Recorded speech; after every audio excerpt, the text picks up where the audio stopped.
Écoutez, je vous propose de commencer.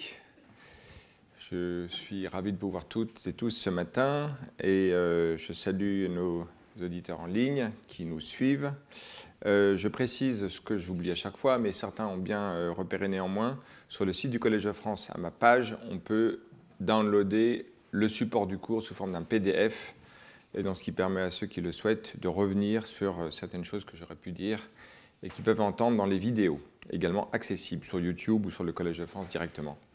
Donc voilà, aujourd'hui, nous allons, dans ce 5e cours, aborder un autre type d'information que celui qui nous a préoccupés largement depuis le début de ces cours.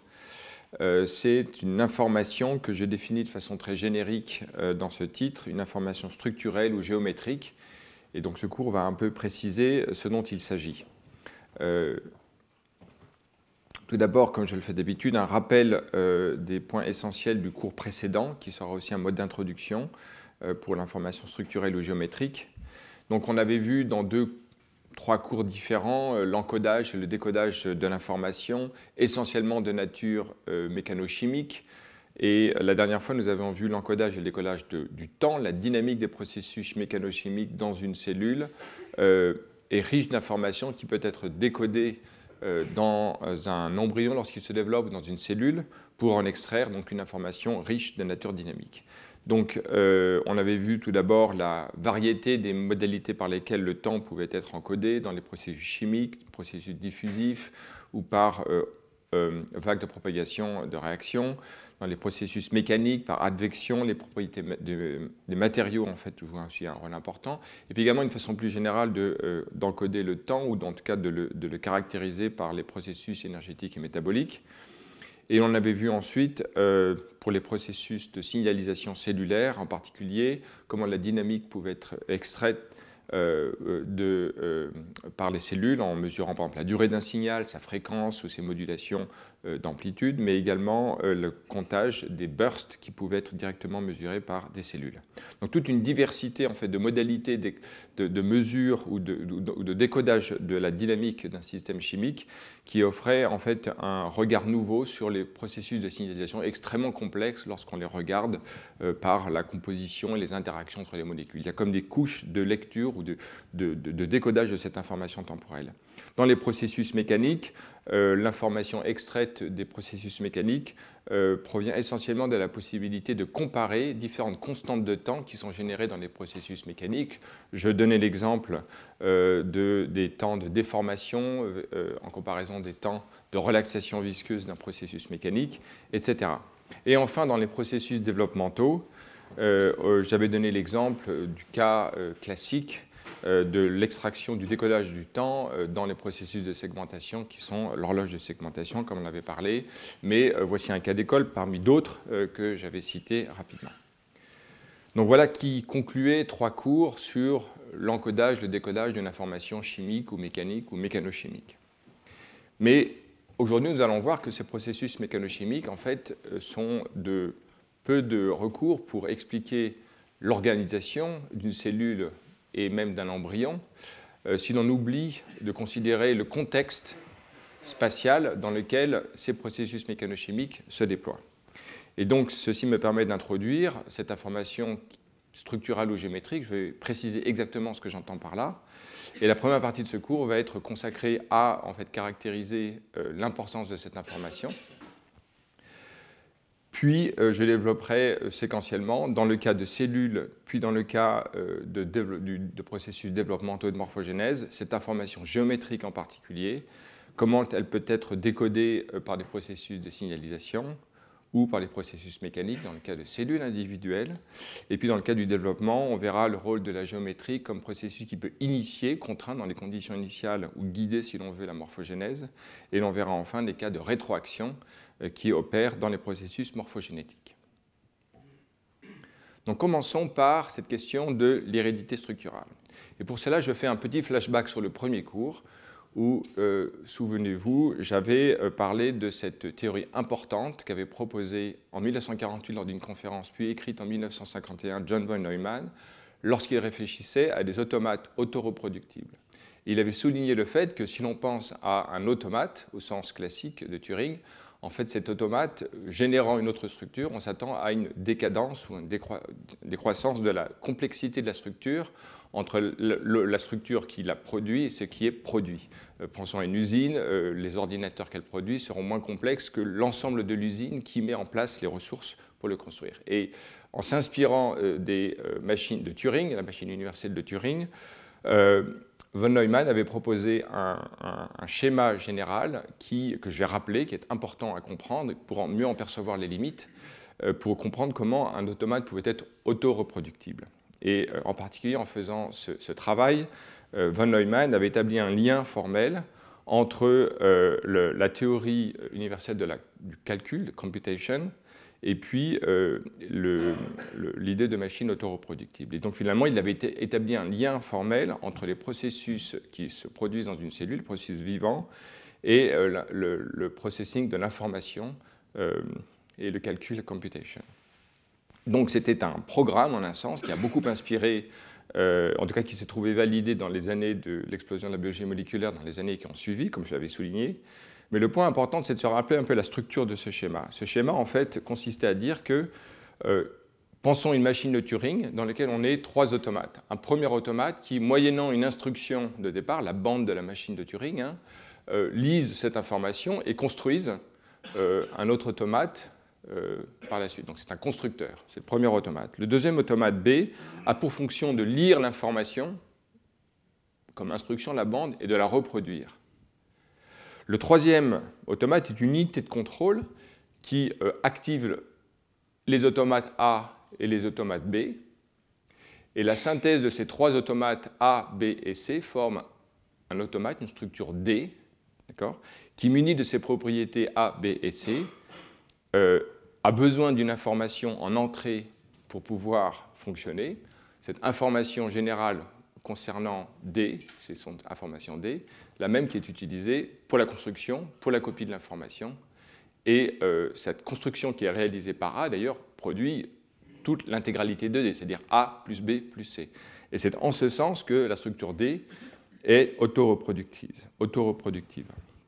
On peut considérer donc D plus cette information comme l'automate auto-reproductif. Donc ça, c'est le schéma général de la structure de von Neumann. Je ne prends pas le temps de revenir sur en quoi la biologie en fait, peut caractériser ces différentes automates, on l'avait vu, mais je veux souligner les hypothèses sous-jacentes à ce type de schéma. La première et la plus importante qui nous concerne aujourd'hui, c'est de dire que l'information, l'instruction utilisée pour cet automate, qui encode A, B et C, l'hypothèse sous-jacente, c'est que lors du processus de construction par l'automate A, pensons donc à la production de toutes les unités chimiques d'une cellule, donc de toute la chimie qui compose une cellule, toutes les molécules qui sont présentes dans une cellule, moyennant la production de ces entités, à partir des instructions ID, alors la cellule va s'auto-organiser et se construire d'elle-même. Finalement, ID, ça serait, on peut le voir comme le génome, et d'ailleurs von Neumann souligne tout de suite le parallèle qu'il peut y avoir entre la donnée de ces instructions et tout ce qu'on connaissait de la génétique à l'époque. Finalement, ça repose sur l'idée que l'instruction qui code en fait toutes les composantes d'une cellule, moyennant les propriétés auto-organisationnelles de la chimie des cellules, à ce moment-là, la cellule va se construire d'elle-même. Et c'est précisément ça qui n'est pas exact et qui donc appellerait une redéfinition de ce qu'on appelle l'instruction par laquelle la cellule peut se auto-reproduire. Et cette information manquante dans la chimie du vivant, c'est précisément ce que l'on va voir, et cette information de nature structurelle ou géométrique. Donc finalement, vu différemment, la question que l'on peut se former, c'est, alors que von Neumann souligne le parallèle entre l'instruction et tout ce que l'on connaissait des génomes à l'époque, est-ce que l'information héritable est strictement contenue dans l'ADN, ou plutôt, est-ce que l'information contenue dans le génome, de façon complète, définit et prescrit la construction de la cellule? Et la réponse, elle est non. Elle est non, parce qu'il ne suffit pas d'avoir les composants de la chimie pour construire une cellule, et c'est ce que je vais maintenant préciser dans les diapositives qui suivent. Et donc je vous invite à faire une expérience de pensée en nous rappelant d'abord les premières cellules du vivant, les premières cellules qui ont été produites sur Terre. On a des traces qui indiquent que c'était environ il y a 3,5 milliards d'années, donc il y a bien longtemps. Ces premières cellules, ce sont donc, à un certain moment, lorsque les premières cellules sont produites, elles ont internalisé la possibilité de se reproduire elles-mêmes. Et on voit ici dans ce petit film d'un clone de cellules Escherichia coli, l'expansion d'une colonie de cellules qui double son contenu toutes les heures à peu près dans les conditions normales de température et de pression du laboratoire. Et donc la question très simple que l'on se pose, c'est que faut-il pour que cette organisation d'une cellule d'Escherichia coli soit maintenue à chaque cycle de division cellulaire? Ça paraît un processus très élémentaire qu'on a appris à l'école, au lycée, et finalement, je veux souligner ici le fait qu'il y a quelque chose de non trivial qui nous importe aujourd'hui. On peut voir d'autres cellules beaucoup plus, j'allais dire, sophistiquées, ou comme ici, une cellule de mammifère qui se divise, on voit les microtubules, la chromatine qui se condense, la séparation lors de la division cellulaire, un processus vraiment remarquable, peut-être un des plus beaux processus qu'on peut voir dans une cellule. Et puis ici, ce cas beaucoup plus sophistiqué d'une algue verte qui se divise, dans lesquelles on voit la structure se reproduire au fur et à mesure de cette division. Vous voyez ici donc, les cellules filles qui épousent les mêmes formes que la cellule mère, processus assez remarquable. Donc que se passe-t-il dans cette division cellulaire? Certes, pendant la phase qui précède, la cellule a doublé le contenu de toutes les molécules présentes dans la cellule. Donc toute la chimie de la cellule a été doublée en copie, les lipides, les protéines, les nucléotides, bien sûr. Et à partir de là, la cellule n'a simplement qu'à se diviser en deux pour distribuer dans les deux cellules filles le contenu qu'elle a doublé. Et donc on pourrait se dire qu'il suffit simplement de doubler la quantité de la chimie d'une cellule pour que la cellule puisse se reproduire. Mais voilà, l'expérience de pensée à laquelle je vous invite est la suivante. Quelle que soit la cellule qui nous intéresse le plus, une cellule prokaryote ou une cellule eucaryote, dont voici un recensement très approximatif de sa chimie en termes de contenu lipidique, protéines, nucléotides, etc., on peut se demander est-ce que la donnée de cette chimie est suffisante pour organiser la cellule? Alors, l'expérience de pensée consiste à dire faisons un homogénat chimique de ces cellules dans lesquelles on dissocie toute structure sans casser le polymère d'ADN que l'on garderait et sans casser les protéines. Donc on ne va pas dissocier en acide aminé, on garde les protéines, donc ces structures complexes qui sont issues de l'évolution, mais l'on dissocie complètement toute structure, même transitoire. Donc c'est pour ça que c'est une expérience de pensée, parce que les cinétiques d'association-dissociation feraient que les complexes se réassocieraient rapidement. Mais dans ce cas où on aurait une chimie complète, on laisserait les protéines simplement et toutes les molécules de la cellule spontanément s'associer en fonction des processus d'association, dissociation et de diffusion, verrait-on des structures se former dans la cellule et verrait-on surtout une cellule se former, qui est la question en fait fondamentale. Même si cette expérience ne peut pas être faite, et même si l'on sait qu'il y a certes des processus auto-organisés dans la cellule, pensons par exemple au cytosquelette de microtubules qui, moyennant des moteurs in vitro, peut reconstituer des structures assez complexes, on ne reproduirait pas en fait une cellule dans toute sa complexité. Donc il est certain que la conclusion importante à ce stade, c'est que même s'il existe des processus auto-organisés dans une cellule en soi n'est pas auto-organisée, même si on lui donne comme substrat son génome complet, qui est donc le fruit d'une longue évolution, il manque une information à la cellule dès lors qu'on lui donne néanmoins la liste complète de toute sa composition chimique dans les concentrations appropriées et toutes les lois physiques qui, bien sûr, ne changent pas lors de l'expérience. Donc finalement, les données physico-chimiques d'un système ne sont pas suffisantes pour permettre la transmission de l'organisation d'une cellule. Je vais me permettre d'insister sur cette phrase parce que c'est peut-être la plus importante à ce stade de l'introduction, c'est que la donnée complète de la physico-chimie d'une cellule n'est pas suffisante pour récapituler la cellule. Donc, finalement, la question, c'est, du point de vue de l'information qui nous intéresse, que manque-t-il? Nous avons parlé pendant 4 cours d'informations de nature physico-chimique. Nous avons vu la puissance qu'elle offrait en termes explicatifs pour les processus biologiques. Et là, on en vient à conclure que finalement, il manque quelque chose. Donc, ce qu'il manque, c'est typiquement ce que je vais appeler, sur le nom générique, de structures qui sont dissociées par définition dans cette expérience, ou de géométrie de façon plus générale. Et donc, bien sûr, le cours va s'attarder à expliquer, illustrer ce type d'informations. Alors, on peut, à contrario, faire l'expérience inverse. On peut bloquer toute activité dans la cellule en mettant une cellule dans l'azote liquide, en faisant attention d'utiliser des cryoprotectants pour que les structures ne soient pas détruites. C'est ce qui est important. Si on a des cristaux, on peut casser des structures. Donc, on garde, on fait ça bien. Les cellules préservent leur structure, mais il n'y a plus aucune activité chimique. Donc, exactement l'expérience inverse que l'on a fait avant, sauf qu'ici, on peut faire cette expérience. Et l'on sait que si l'on fait bien cette expérience, on peut effectivement, en amenant les cellules à température ambiante, ramener les cellules à leur vie qui était suspendue le temps où l'activité était arrêtée. Donc, ce qui veut dire que donc, la donnée de la structure, à contrario, tant qu'elle est là, la cellule pourra toujours redémarrer, même si on arrête son activité chimique. mais ce qui n'est pas le cas dans le cas inverse. Si on perd la structure, la cellule ne pourra pas revenir. Et du reste, en parenthèse, lorsqu'une cellule va dans un chemin d'apoptose, l'explication la plus vraisemblable sur le fait qu'à un certain stade, le processus devient irréversible, c'est justement parce que certaines structures, et en particulier les mitochondries, en fait, ne peuvent plus se reconstituer. Et donc, dès lors que leur structure est perdue, la cellule n'a plus moyen de maintenir son état homostatique, qui est un état, certes, de chimie active, dans une structure préservée si importante pour que cette chimie se perpétue. Alors, voilà qui conclut, en fait, dans ces deux expériences de pensée ou réalisées, le fait que les structures dans la cellule, sous toutes leurs formes, sont importantes pour préserver l'état d'organisation de la cellule, depuis la première cellule formée il y a environ 3,5 milliards d'années. Alors maintenant, je vais essayer d'illustrer en fait de quelle structure s'agit-il dans une cellule, en donner différents exemples. Je ne pourrais pas être exhaustif, mais au moins donner à penser de quoi il s'agit.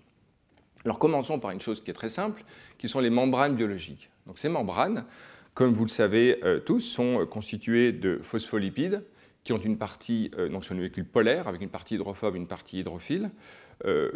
Les expériences sont faites. Alors dans une membrane typique, il y a à peu près 50% de lipides, avec une densité moyenne de l'ordre de quelques millions de lipides par micron carré, 50% de protéines.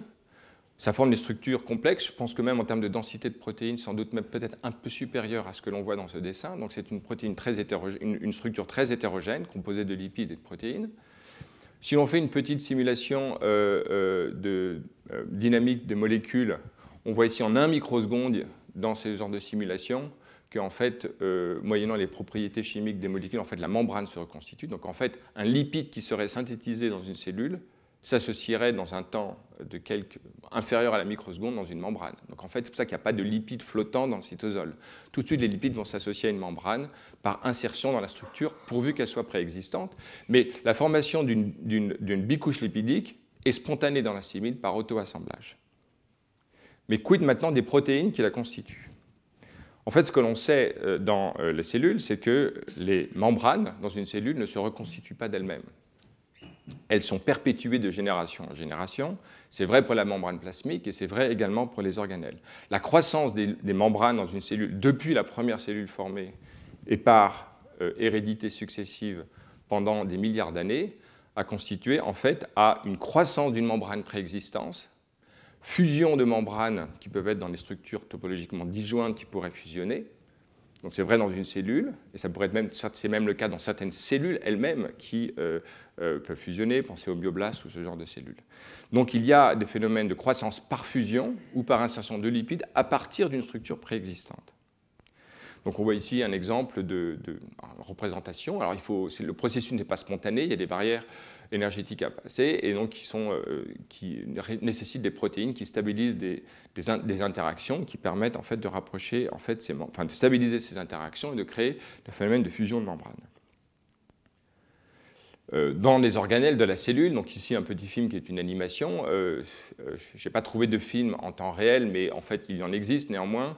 Les mitochondries sont des structures qui sont en très grande quantité, très dynamiques, qui sont capables de fissionner, mais surtout de fusionner comme je vous l'ai souligné ici. Je voulais simplement dire par là que dans les organelles intracellulaires, il y a des processus de fusion de membranes extrêmement importants qui permettent la dynamique de ces différentes organelles dans le système endocytique, dans le système de sécrétion et dans les mitochondries.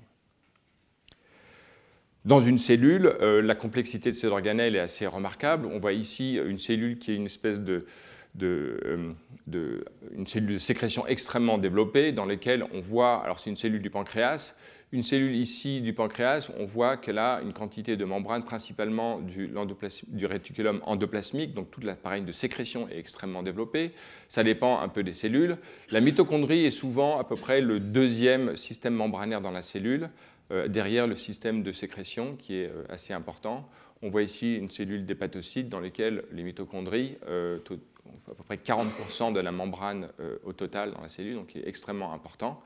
Donc tout ça pour dire que ces phénomènes de structure membranaire dans la cellule, c'est quelque chose d'extrêmement important en termes de surface. La surface totale de la membrane plasmique est absolument infinitésimale par rapport à l'ensemble du système endomembranaire, du système de membrane dans la cellule.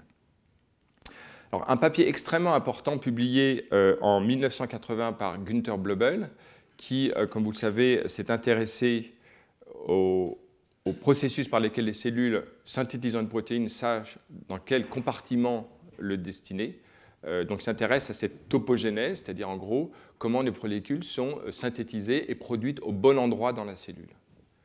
Et avant même qu'il y ait des données moléculaires donnent une validation de son hypothèse, il a fait l'hypothèse qu'il faudrait des protéines, donc il s'intéresse à ces protéines donc, représentées par IMP ici, hein, des membranes transmembranaires. Et la question est de savoir comment ces protéines transmembranaires peuvent trouver, lorsqu'elles sont synthétisées sur le ribosome, le bon compartiment.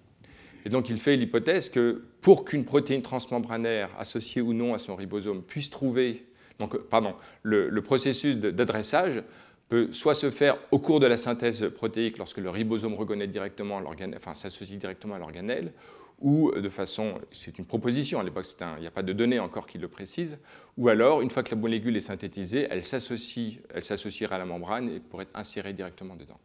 Mais le point important est qu'il fait l'hypothèse, qui s'est avérée correcte, que pour qu'une protéine transmembranaire puisse reconnaître un organelle, elle a besoin de reconnaître une protéine déjà présente dans le compartiment destinataire, et donc la membrane receveuse de cette protéine doit déjà avoir une composition protéique. Or, comme cette protéine elle-même devra avoir reçu comme signe d'adressage une autre membrane qui connaissait une protéine, en fait, on voit bien qu'on est dans une chaîne infinie qui remonte aux premières cellules, dans laquelle une protéine ne peut pas être adressée dans une membrane s'il n'existe pas déjà de membrane constituée avec son organisation, même sa topologie, sa polarité, parce que les protéines ont une certaine organisation, une polarité dans la membrane. Et donc, le point important à l'hypothèse capitale de Günther Blobel est de dire que la cellule doit toujours maintenir une structure membranaire avec une composition protéique. Et c'est celle-là même qui permet de perpétuer l'organisation d'une membrane composée de 50% de lipides, 50% de protéines. Et les termes qu'il utilise, on peut le voir ici, il fait référence directement à Arvichov. Most IMPs can be integrated directly only into translocation competent membranes, c'est-à-dire des membranes qui ont déjà des protéines receveuses, because the translocators themselves are likely to consist of IMPs, donc des protéines transmembranaires, that require translocation for the integration into the membrane. It follows that Virchow's paradigm, donc toute cellule vient d'une autre cellule, on the ontogeny of cells could be extended to membranes and paraphrased to omnis membrana et membrana. Donc là, c'est une paraphrase de omnis cellula et cellula. Toute cellule vient d'une cellule, toute membrane vient d'une membrane. En entendant par membrane, il entend membrane dotée d'une composition protéique particulière avec une polarité, etc. Donc ceci conduit à parler donc d'une espèce de génétique de la membrane au sens générique du terme, c'est-à-dire pas génétique comme on entend les gènes, etc. Donc quelque chose de proprement génétique dans la membrane qui doit se propager et qui propage son contenu informatif en termes de composition, mais aussi en termes de polarité, en termes de taille, en termes de courbure, etc. Donc il y a une espèce d'hérédité membranaire, et on doit à Günther Blobel en 1980 d'avoir proposé en fait, ce concept d'hérédité membranaire. Et tout ce qu'on a connu de la biologie des membranes depuis, en fait, a accrédité toutes les hypothèses qu'il a proposées alors. Et donc voilà, première démonstration d'une hérédité structurelle dans la cellule, c'est l'hérédité de membrane. Et c'est typiquement ce qui fait défaut dans notre expérience de pensée de la bactérie Escherichia coli ou de n'importe quelle cellule sur laquelle vous pouvez travailler qui ne reconstitue pas sa membrane s'il n'y a pas une template, une structure à partir de laquelle elle va pouvoir se développer et se propager. Donc on a vu hérédité de membrane. Alors l'extension directe de ça, c'est une hérédité des organelles, c'est-à-dire de structures plus larges, plus complexes qu'un simple bout de membrane, parce que ces organelles dans la cellule, qui sont très nombreux comme on l'a vu, ont besoin de se propager lors d'une division cellulaire. Et on peut certes croire que pendant la vie d'une cellule, les organelles croissent en quantité comme toutes les protéines, avant que la cellule ne se divise, et de fait, c'est une revue qui est ancienne, mais aujourd'hui, les gens étudient un peu moins les organelles, ce qui est un peu dommage. Mais en tout cas, à cette époque, on pouvait considérer deux mécanismes généraux de partitionnement des organelles lors de la division cellulaire. Le premier, c'est une hérédité, on va dire, stochastique, c'est-à-dire que les organelles qui sont en très grand nombre, pensons aux mitochondries, aux endosomes, appareils de Golgi, etc., sont des organelles qui sont assez dispersées dans la cellule, et qui, en grand nombre, alors ils peuvent même se réassocier en microstructures, par exemple l'enveloppe nucléaire, souvent se réorganisent en petites structures beaucoup plus petites, qui ne perdent pas la structure fondamentale de l'enveloppe nucléaire en termes de composition protéique associée à des lipides, mais qui, après, par fusion, permet en fait de restaurer l'enveloppe nucléaire après la division cellulaire. Donc dans ce cas-là, ces structures sont en très grand nombre et elles se divisent de façon à peu près aléatoire, donc en nombre suffisant à gauche et à droite dans ce schéma. Mais lorsque les organelles sont organisées en structures beaucoup plus complexes, faites de tubes ou de tubules, ou alors de réseaux complexes comme le réticulum endoplasmique, à ce moment-là, il y a simplement un mécanisme plus organisé de partitionnement du réseau dans son entier et de scission au milieu qui permet donc la répartition de ces deux structures. Donc une structure ordonnée, un partitionnement ordonné ou un partitionnement aléatoire. Alors on voit ici des illustrations, par exemple dans cette étude de Catherine Rabouille il y a quelques années. On voit ici l'appareil de Golgi dans les cellules en interphase et lors de le début de la division cellulaire, on voit en fait une dispersion du Golgi en petites vésicules et tubules qui forment le substrat à partir duquel le stack de Golgi pourra se reconstituer après la division cellulaire. Mais on garde ici, dans ces petites vésicules ou petits tubules, ces structures fondamentales qui, cette information structurelle de la membrane, de cette petite micro-organelle, à partir desquelles l'organelle dans son entier peut se reconstituer. Et si on perdait cela, on ne pourrait pas le reconstituer.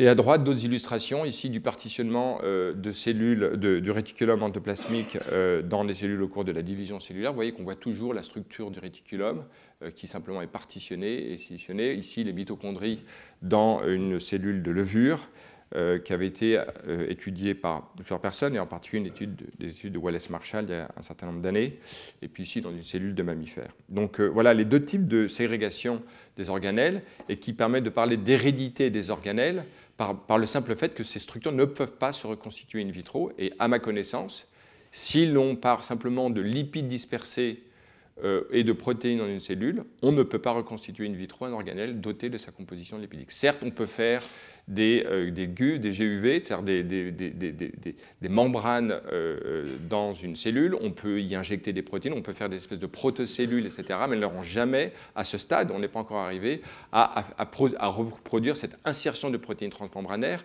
À certains égards, peut-être qu'un jour, on arrivera à insérer par la force de l'expérimentateur une protéine dans la membrane, contournant le processus naturel par lequel une protéine reconnaît une autre protéine transmembranaire pour être transloquée. Mais on forcera un processus naturel qui nécessite toujours cette hérédité de structure. Et membrane, organelle, parlons maintenant de la cellule dans son entier. Là, je voudrais souligner la façon assez remarquable par lequel ce très grand monsieur, Franklin Harold, microbiologiste, qui a écrit des livres fondamentaux, notamment sur l'énergétique cellulaire de Vital Force, a écrit plusieurs livres absolument remarquables que je vous encourage tous à lire, et en particulier celui In Search of Cell History, sur l'évolution des cellules, un livre vraiment remarquable, dans lequel il affirme de façon très très claire toutes choses que je vous dis maintenant, rappelant l'importance de toutes ces formes d'hérédité. Et il généralise en disant finalement, toute cellule porte en elle-même une information architecturale qui est transmise. Et donc il parle d'hérédité cellulaire. Non pas, quand on parle d'hérédité cellulaire, classiquement on pense au génome. Il parle à l'hérédité de la structure cellulaire dans sa multiplicité. Et il cite aussi le travail de Cavalier-Smith en 2000, donc un biologiste des plantes, et je le cite, « Just as DNA replication requires information from a pre-existing DNA template, membrane growth requires information from pre-existing membranes, their polarity and topological orientation relative to other membranes. Genetic membranes are as much part of an organism's germline as DNA genomes. They could not be replaced if accidentally lost, even if all the genes remain. » On ne peut pas faire plus clair comme affirmation de l'importance de ces hérédités structurelles. Et donc évidemment, aujourd'hui, ce type de notion est extrêmement important dès lors que l'on pense à biologie synthétique, c'est-à-dire que si l'on veut reconstituer des membranes dotées de leur composition protéique comme on les voit dans une cellule, il faudra trouver un moyen pour contourner en fait ces difficultés fondamentales qui fait que dans les cellules vivantes, il y a une hérédité de structure. Il faudra en particulier pour les membranes trouver un moyen d'insérer dans une organelle que l'on voudrait synthétiser in vitro les protéines au bon endroit par des processus chimiques qui seront artificiels parce qu'il faudra bien commencer par une membrane constituée et structurée. Cette hérédité cellulaire, on peut aussi la voir d'une façon assez remarquable dans les structures subcellulaires, notamment au cortex des cellules. Il y a toute une littérature extrêmement riche que j'aimerais mentionner d'hérédité structurale. qui est même appelé chez certains auteurs qui ont travaillé sur les ciliés, donc ces organismes unicellulaires absolument remarquables, dont j'avais parlé dans mon cours sur la motilité cellulaire il y a quelques années, cette hérédité corticale, c'est-à-dire de toutes les propriétés et le phénotype cortical à la surface de la cellule. Donc ici, une étude. Donc c'est des études qui se sont beaucoup développées dans les années 50-60. On voit toute une littérature extrêmement foisonnante dans les années 40, 50, 60, 70 sur les ciliés. Et ici, bon, ça c'est un cilié dans une étude récente du laboratoire de Wallace Marshall dont j'avais parlé. Mais ici, on voit un euplot. Donc c'est un organisme qui a des cils dans la partie dorsale que l'on voit ici, dans la partie ventrale d'autres pour marcher. Ces cils, en fait, forment des rangées au nombre de 8 ou 9 dans cette cellule, dans une même population monogénique, c'est-à-dire descendance clonale d'une cellule. On voit une distribution aléatoire de cellules qui ont ou 8 ou 9 rangées, dans les proportions de, en gros, 1/3, 2/3. Et lorsqu'on voit une cellule de plot se diviser, on voit d'abord la duplication de ces structures représentées par des points, j'y reviendrai plus tard, puis qui se réorganise dans l'espace, au cortex de la cellule, à sa surface, de sorte que lors de la division cellulaire, le nombre de rangées présentes dans la cellule mère se retrouve dans le même nombre dans la cellule fille. Alors on pourrait se demander dans le même nombre ou justement dans un nombre qui varie en fonction des proportions 1/3, 2/3. Et c'est exactement les expériences qu'ils ont faites. On voit ici, si les auteurs prennent des cellules qui ont 8 rangées ou 9 rangées et regardent dans l'expérience la distribution du nombre de rangées dans les cellules filles en comparant un modèle d'hérédité corticale parfait ou d'hérédité aléatoire en fonction des proportions par un tirage binomal selon cette distribution. Et on voit en fait que les données expérimentales sont en fait très proches, sinon identiques à la distribution prédite par une hérédité parfaite du cortex de la cellule. Donc, dans les cellules qui sont toutes génétiquement identiques, et de même donc pour les cellules qui ont 9 rangées de cellules, dans leur descendance, il y a une hérédité qui donne largement accrédite la thèse d'une hérédité structurelle, quand bien même elle n'est pas exactement parfaite. Donc, ce qui veut dire que finalement, bien que ces cellules soient génétiquement toutes identiques les unes aux autres, il y a une hérédité de structure à la surface de ces cellules qui se produit. Et donc, il y a un processus non génétique d'hérédité dans ces cellules. Alors, ce processus donc, a été étudié.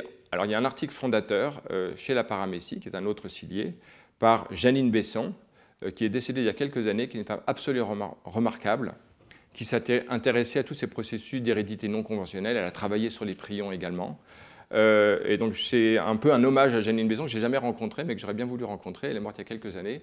Janine Besson travaillait à Gif-sur-Yvette, et quand elle était plus jeune, donc dans les années 60, elle avait une trentaine d'années, elle est allée rencontrer le grand spécialiste de la paramécie, Tracy Sonborn, qui avait en fait introduit notamment les études génétiques chez la paramécie, et qui en avait fait un grand modèle d'études expérimentales aux États-Unis. Et ils ont publié cet article pionnier en 1965 qui démontre en fait l'hérédité structurale chez la paramécie. Donc on voit ici des marquages chez la paramécie qui montrent ces structures à la surface de la paramécie que l'on voit ici superficiellement. En regardant de plus près, on verra plus tard que ce sont des structures qui sont des cils, qui sont en fait la structure caractéristique avec des microtubules organisés comme dans un flagelle, et puis à la base, en fait, un corps basal qui est en fait une paire de centrioles. On reviendra sur cela après. Mais le point important, c'est que en identifiant des paramécies qui avaient une... Alors, ces cils, sont utilisés pour la nage. Il y a des vagues métachroniques qui permettent la nage de ces organismes, tout à fait remarquables. J'en avais parlé dans mes cours sur la motilité cellulaire. Mais il y a des organismes dans une culture qui nagent de façon anormale. Ils les caractérisent par ce phénotype qui s'appelle twisty, parce qu'en fait, leur nage est tout à fait non coordonné, en courbe. Et donc, en regardant de plus près ces cellules de paramécie, ils ont observé qu'il y avait une anomalie dans la distribution de la polarité de ces cils à la surface des paramécies. Donc, on voit ici un exemple. Ceci provient d'un processus de conjugaison de ces cellules qui sont capables de se conjuguer pour échanger du matériel génétique. Et lors du processus de séparation, donc ces cellules sont en orientation hétéropolaire, c'est-à-dire que la polarité globale de l'un est inverse de la polarité de l'autre. Et lors du processus de séparation de ces cellules, de temps en temps, il y a comme l'hérédité par une des cellules d'un bout du cortex de la cellule voisine qui, comme elles sont orientées en position inverse, se retrouve avec un bout de polarité inverse. Elle a comme une espèce d'épi à la surface de sa cellule. Mais ce qui est remarquable, c'est que si l'on regarde 300 générations après cette cellule fondatrice, on trouve encore un morceau j'allais dire de cuticule, un morceau du cortex de cette cellule avec ces cils qui ont une polarité inversée. Alors, les spécialistes peuvent reconnaître la polarité inversée. En fait, il y a des vecteurs d'orientation, on le verra mieux, on le voit ici dessiné dans cet article. Donc ce cil, à partir de son corps basal, qui a une orientation particulière. Et lorsqu'il y a une inversion du cortex, en fait, il y a une polarité inverse. Et ceci permet un espacement plus grand ici et un rapprochement des deux rangées. Et donc c'est ça qui permet d'indiquer la polarité de ces structures. Donc le point important, c'est que Janine Besson démontre dans ses expériences qu'après 300 générations, qui est quand même pas rien, les cellules ont perpétué une organisation aussi bien que leur effet de leur génome, qui par ailleurs est extrêmement particulier avec ses macronucléus, micronucléus, il y a comme une lignée germinale, bon, je ne vais pas rentrer dedans, mais l'hérédité corticale est démontrée donc, chez cette paramécie dès cette étude. Et je veux citer quand même cette phrase assez forte de cet article qui dit « Observation on the role of existing structural patterns in the determination of new ones in the cortex of Paramecium aurelia should focus attention on the informational potential of existing structures and stimulate explorations at every level of the developmental and genetic roles of cytoplasmic organization. » Donc il parle de génétique du cytoplasme, en fait, de génétique du cortex, tout à fait dans un autre sens que la génétique conventionnelle. Finalement, historiquement, le terme de génétique a pris à son compte une espèce de réduction du concept de l'information qui est strictement lié à l'ADN, j'allais dire au génome, toujours le même terme, mais au sens générique du terme, génétique, veut dire capable de générer la propre structure. Et donc on inclut les membranes, les organelles, la cellule dans son entier, les structures corticales. Alors en 2008, Janine Besson, dans cet article, montre des images plus contemporaines avec des techniques plus frappantes de l'organisation de ces structures. Donc je vous montre en particulier ici un marquage de ce qui s'appelle Ciliary Rootlet, CR, qui est cette petite structure en verte, et à sa base, en rouge, BB pour basal body, le corps basal de ces cellules. On voit ici lors de la division, donc ici on voit la distribution par marquage en interphase de ces structures. Elles vont doubler, elles vont se dupliquer localement. On sait que les centrioles sont capables de se dupliquer. C'est une structure, d'ailleurs, je n'en parle pas, mais c'est un exemple classique d'hérédité structurelle, même s'il y a des exceptions chez Naegleria et d'autres organismes de reconstitution de novo à partir des composants, qui est étudié par des gens comme Pierre Gonzi à l'EPFL. Classiquement partout, les centrioles se dupliquent comme structure et sont perpétuées. On les voit à l'œuvre ici. C'est même un peu la matrice à partir de laquelle cette hérédité corticale se produit. Et on voit ici, donc, dans la cellule, cette inversion de polarité dans un exemple de clone twisty où, en fait, on a une orientation inverse, on le voit de façon beaucoup plus claire. Et ici, un petit schéma qui montre duplication des centrioles, génération des nouvelles petites routelettes à partir de cette basal body, et après, donc, ségrégation dans la cellule. Donc, en fait, le processus est extrêmement complexe, comprend en fait même des organelles. On est loin de comprendre encore le processus de cette hérédité corticale, mais son principe, en tout cas, a été démontré dans les années 60, et certaines personnes aujourd'hui continuent à l'étudier, même si c'est assez presque clandestin comme recherche. Ce n'est pas du tout un domaine, malheureusement, extrêmement développé. Alors, paramécie, euplot, en fait, tous les ciliés, en fait, quasiment, ont ce type d'hérédité. Un autre organisme très connu, Tetrahymena, c'est dans cet organisme en fait, que les ARN autocatalytiques ont été découverts à l'origine, mais c'est aussi un organisme qui a été très étudié parce qu'on retrouvait aussi ces hérédités corticales qui ont été étudiées par des gens comme Nanek, qui en fait étaient des gens extrêmement influents, qui publiaient dans les journaux que certains considèrent comme des journaux importants. Mais en tout cas, pour dire qu'à l'époque, on pouvait travailler sur des organismes tout à fait obscurs, en fait, qui sont extrêmement importants dans l'histoire des sciences, et en fait faire des découvertes fondamentales. Et le travail de Janine Besson, le travail de Nanet, le travail de nombre d'autres personnes, je voudrais souligner aussi Joseph Frankel, qui a un livre entier qu'on peut trouver en occasion, qui est un magnifique livre sur le patterning des ciliés, que j'ai lu donc, en grande partie. Et je cite en particulier cette phrase que je trouve magnifique. The mechanisms of hereditary maintenance apparently do not involve genic differences. either nuclear or cytoplasmic, either structural or functional, but involve rather a multidimensional information storage and transmission system whereby the pattern in a sense maintains itself. Ce qu'il veut dire, c'est que c'est pas une espèce, on ne peut pas fragmenter de nouveau l'information en éléments particuliers. C'est une intégration d'informations à différents niveaux qui, de façon intégrée dans des structures, permettent de propager les patterns dans ces cellules. Et c'est important parce qu'il y aurait sinon un risque de pouvoir encore réduire l'information à une structure chimique isolée en perdant l'aspect structural de cette information. Alors oui, le terme utilisé d'ailleurs dans cette information hérédité structurale, c'est par des gens comme Janine Besson, c'est le terme de cytotaxis. Voilà. Donc, quelles sont les implications pour nous en pensant à ce type d'information tel que je l'ai rappelé? La première, c'est que la géométrie des structures de cellules ne sont pas réductibles à leur composition chimique. Bien sûr, elles sont faites des protéines et de toutes les molécules que l'on connaît dans une cellule, mais elle n'est pas réductible à la donnée de ces molécules. C'est quelque chose qui n'est pas auto-organisé. Elles forment des entités donc à part entière qui sont transmises lorsqu'une cellule se divise et évidemment lorsqu'un nouvel organisme se forme à partir de sa lignée germinale, à partir de l'œuf fécondé, à partir duquel tout organisme multicellulaire se reforme. Ces géométries, ces structures, on peut le voir comme les conditions initiales et les conditions aux frontières qui vont contraindre, orienter tous les processus mécanochimiques qui se produisent dans une cellule, depuis la première cellule, au cours de l'évolution, et dans le développement d'un organisme également.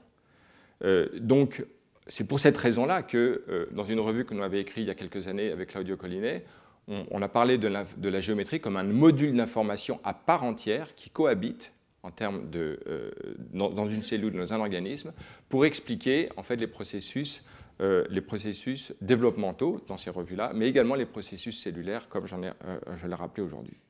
Alors justement, dans ces deux schémas, voyons deux façons de considérer la géométrie selon ces deux paradigmes de déploiement de l'information dans un organisme ou dans une cellule. La première, c'est de le voir comme une condition initiale qui détermine, étant donné des activités chimiques ou mécanochimiques, les processus mécaniques dans une cellule, sa forme, sa morphogénèse et ultimement sa fonction. Une autre façon, au contraire, c'est de le voir par le biais des rétroactions qui existent entre ces modules d'information dont on a déjà abondamment parlé, biochimie et mécanique. Et maintenant, voyons la géométrie comme résultant de processus mécanochimiques et influent en retour sur le déploiement spatial de ce type d'activité, comme nous allons le voir maintenant. Donc le but maintenant, c'est de voir comment, dans les cellules puis les organismes, ce type de structure en fait, détermine ou rétroagit sur les processus mécanochimiques. Donc commençons déjà par l'échelle cellulaire.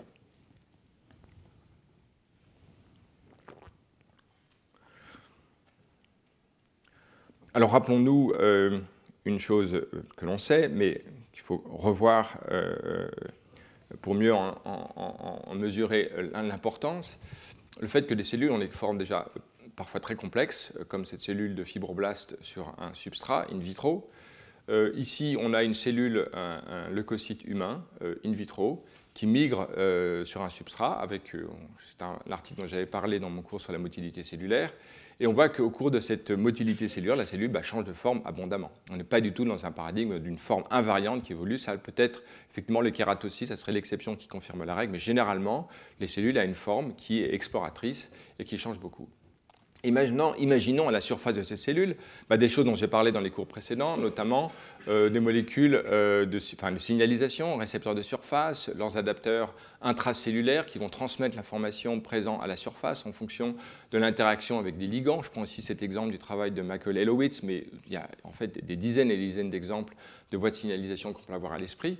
La question qui nous intéresse, c'est est-ce que ces changements de forme de cellules peuvent influer sur le type de signalisation qu'il va y avoir dans la cellule? Ou est-ce finalement que la cellule est complètement insensible à sa forme du point de vue de sa signalisation? On va voir en fait que ce n'est pas le cas, et je vais vous prendre quelques exemples concrets.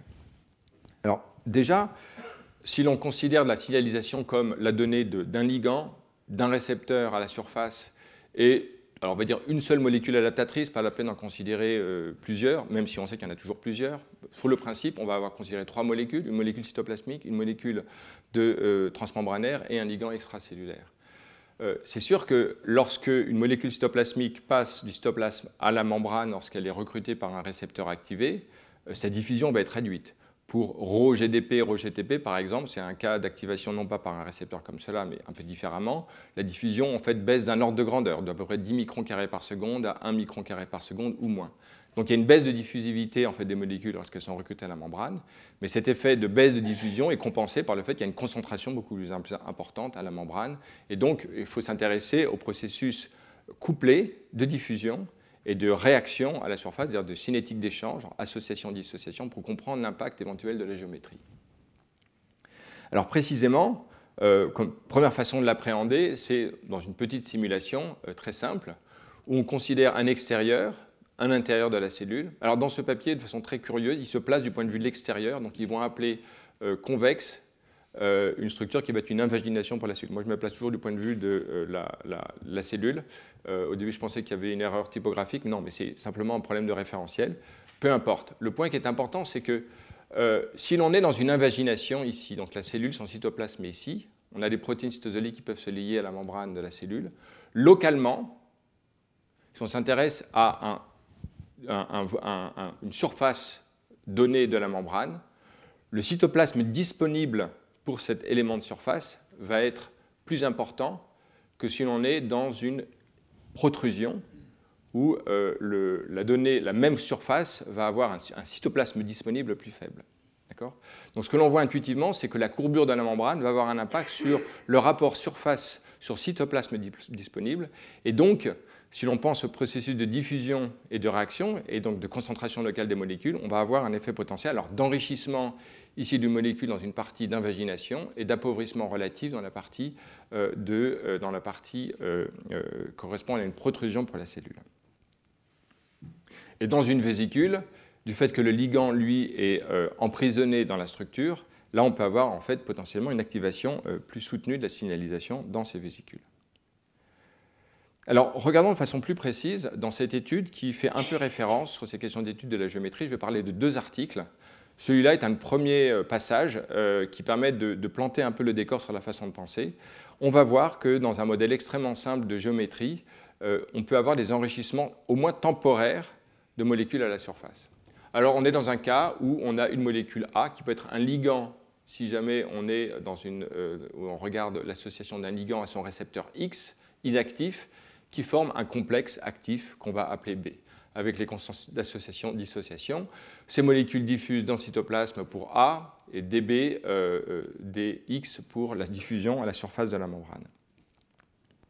On définit des conditions aux frontières, telles qu'en fait le flux de diffusion à la surface est compensé par des réactions, des processus d'association-dissociation tels qu'on le voit ici, avec ici la concentration de A à la surface de la cellule.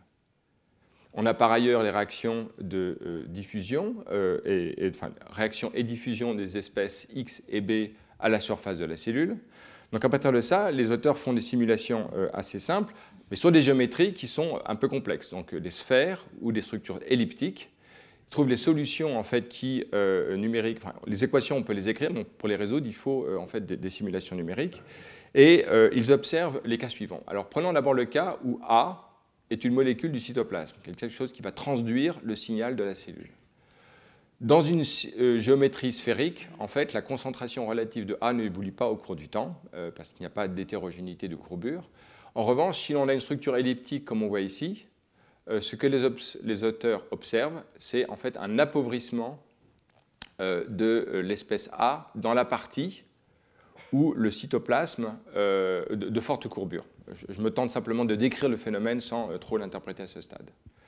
À l'inverse, lorsque l'on observe dans la même géométrie le cas où A est non pas une molécule intracellulaire mais extracellulaire, donc finalement la courbure est inversée du point de vue de ces molécules, à ce moment-là on a un enrichissement relatif à la surface parce qu'il y a aussi localement un enrichissement extracellulaire de la molécule dans ces simulations. Alors l'interprétation, alors oui, le point important c'est que ces gradients sont temporaires, c'est au bout d'une trentaine de secondes, on voit cette polarité de la cellule mais finalement qui disparaît après, on y reviendra plus tard. Alors pour interpréter ce type de résultat, il faut considérer donc effectivement que d'un côté, la diffusion va tendre à homogénéiser toute différence de concentration locale, que tous les processus de réaction se produisent à la surface de la cellule, mais que localement, les changements de courbure éventuels qu'il y a dans la cellule vont induire des changements locaux du rapport entre la surface et le volume disponible pour cette surface. On peut le voir comme ça. Et donc, dans ces géométries elliptiques, c'est ce facteur-là qui va influencer la dynamique d'association-dissociation et les concentrations relatives de molécules. À l'extrémité d'une cellule de forme elliptique, le cytoplasme disponible pour une donnée de membrane particulière va être plus faible, et donc il va y avoir un appauvrissement relatif de cette molécule dans cette partie-là, ainsi qu'à la membrane. Et donc cette déplétion relative, on peut l'observer ici pour l'espèce A dans le cytosol, ainsi qu'à la membrane, qu'on peut le voir ici. En tout cas, transitoirement, après, et étant donné les phénomènes de diffusion dans les cellules, le processus va s'homogénéiser, et donc on va perdre cette polarité transitoire. Alors, suivant le type d'excentricité de l'ellipse, on peut en fait déjà savoir les conditions qui vont permettre de faire apparaître ou non une telle hétérogénéité. Et en particulier, ce qui va être important, c'est la différence de temps de relaxation par diffusion, étant donné le rayon de courbure dans la partie très courbe ou moins courbe de l'ellipse. Et c'est cette différence qui définit un temps pendant lequel en fait, on va observer ou non une asymétrie dans la distribution de la molécule. Et dans les simulations ou par des calculs analytiques, on peut voir ici comment, alors que l'excentricité augmente, la durée pendant laquelle se manifeste ou non la polarité de distribution des molécules se produit. Donc finalement, pour récapituler, au pôle, le processus va être limité par la diffusion, parce que le temps d'association est beaucoup plus lent que le temps de diffusion pour que la molécule parte de toute la partie de la cellule, notamment de son centre, vers l'extrémité. À l'inverse, dans la partie centrale de la cellule, le processus n'est pas limité par la diffusion domine, et donc c'est pour ça qu'on va avoir une concentration plus importante de la molécule ici, un appauvrissement à l'extrémité. Alors, les auteurs font ensuite des expériences assez rudimentaires, mais qui permettent de tester dans deux types cellulaires ce phénomène étudié par simulation. Alors, le point important ici, c'est qu'ils ont des cellules dans lesquelles ils ont un récepteur dont ils vont pouvoir mesurer la concentration par un anticorps. Ils apportent un ligand dans l'espace extracellulaire. Et en fait, on est dans une situation où on a deux molécules qui, de façon concurrente, peuvent l'un enrichir le récepteur à son extrémité, ça va être le ligand, comme on l'a vu. Là, le rapport surface sur volume est favorable pour un enrichissement du récepteur dans la partie de grande courbure. En revanche, l'adaptateur intracellulaire qui est nécessaire aussi pour maintenir l'activité du récepteur, lui, va être dans les conditions limitantes, souvent, dans la partie de grande courbure, de telle sorte que le récepteur pourrait en fait être moins enrichi. Et donc, suivant les types cellulaires, on va voir un cas ou l'autre se manifester. Et en particulier dans les cas de symétrie. Alors, en fait, ils ont des cellules qui ont globalement une symétrie, une structure sphérique dans les cas contrôle. Et après, en utilisant des substrats, ils peuvent l'allonger dans une forme très, très elliptique. C'est un peu une preuve de principe, hein. Ce n'est pas des formes, je crois, naturelles pour ces cellules. Ils voient que donc, dans les cas de structure sphérique, en fait, il n'y a pas d'enrichissement relatif quand les cellules sont non stimulées ou stimulées. En revanche, le point important, c'est qu'à l'état de repos de ces cellules, lorsqu'elles adoptent une structure elliptique, avant stimulation, il y a déjà un enrichissement du récepteur au pôle. Mais ce phénomène est inversé dès lors que l'on stimule la cellule au pôle et qu'ils interprètent justement comme dans leur simulation. Alors en fait, ils utilisent ici dans cette expérience des constantes d'association, dissociation, diffusion, etc., sur la base de la connaissance du système. Je ne suis pas allé vérifier la pertinence des concentrations de tous ces paramètres dans ce système, mais c'est extrêmement dépendant de la valeur de ces paramètres du système, diffusion versus constante de réaction. Et dans un autre exemple expérimental, stimulation du récepteur PDGF et activation de SRC, où là, on voit par contre une polarité inversée par rapport à ce que je viens de vous montrer, à savoir que SRC est enrichi dans les parties, aux extrémités de l'ellipse, au détriment de la partie plus latérale des cellules. Donc finalement, suivant les cas, on va avoir un enrichissement relatif aux différentes extrémités qui va dépendre en fait des processus concurrents de réaction qui ont des temps caractéristiques et des temps de diffusion qui donc vont varier suivant la partie où l'on est dans la cellule. Alors, aussi bien cette étude est une étude un peu fondatrice, c'est une des premières études auxquelles les gens se réfèrent sur le rôle de la géométrie dans les cellules, aussi bien du point de vue des simulations que du point de vue des expériences. Disons qu'il n'y a pas une exploration systématique générale de tous les paramètres pour voir comment le système évolue, donc c'est la première limite. La deuxième chose, c'est que c'est une polarité qui est même très transitoire. Donc on pourrait se dire finalement, est-ce très pertinent de comprendre comment une polarité peut s'installer sur une constante de temps de quelques dizaines de secondes, même si ça peut être suffisant pour une réponse cellulaire. Mais peut-on imaginer un processus stabilisé dans le temps de polarisation en fonction de la géométrie? Donc là, je vais vous parler d'une autre étude qui me semble, de ce point de vue-là, particulièrement intéressante parce qu'elle a aussi un caractère générique et je voulais en parler après avoir exposé une étude première. Ce travail qui vient du labo de Erwin Frey en 2016 étudie la polarité de cellules dans les géométries. Alors, il s'intéresse à un système extrêmement bien connu du point de vue de sa biochimie, même qui a été reconstitué in vitro. J'en avais parlé en partie sur les systèmes de réaction-diffusion il y a quelque temps. Et là, finalement, donc cette molécule a une structure bipolaire aux deux extrémités de Escherichia coli. On le voit ici fusionné. Alors, en fait, c'est une molécule qui est modifiée. C'est une molécule de Arabidopsis thaliana de plante, qui a son orthologue, mise dans cette cellule. La raison pour laquelle elle est, ce n'est pas la molécule naturelle, une molécule assez modifiée, c'est lié à certaines propriétés du réseau d'association-dissociation dont je vais parler un instant. Je vous renvoie à l'article si vous voulez voir la justification complète de ces choses-là.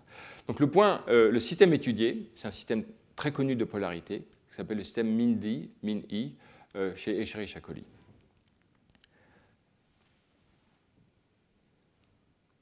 Alors, cette molécule existe dans un état GDP en bleu et un état GTP en vert.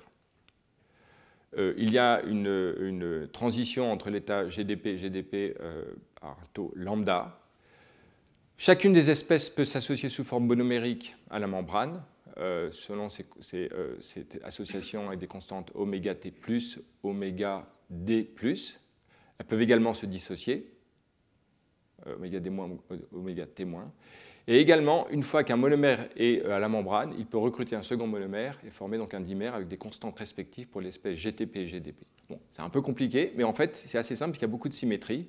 Il y a en revanche une chose extrêmement importante, on le va voir tout à l'heure, c'est le rôle de cette transition entre un état GDP et un état GTP, qui est absolument crucial pour expliquer l'émergence d'une polarité dépendant de la géométrie.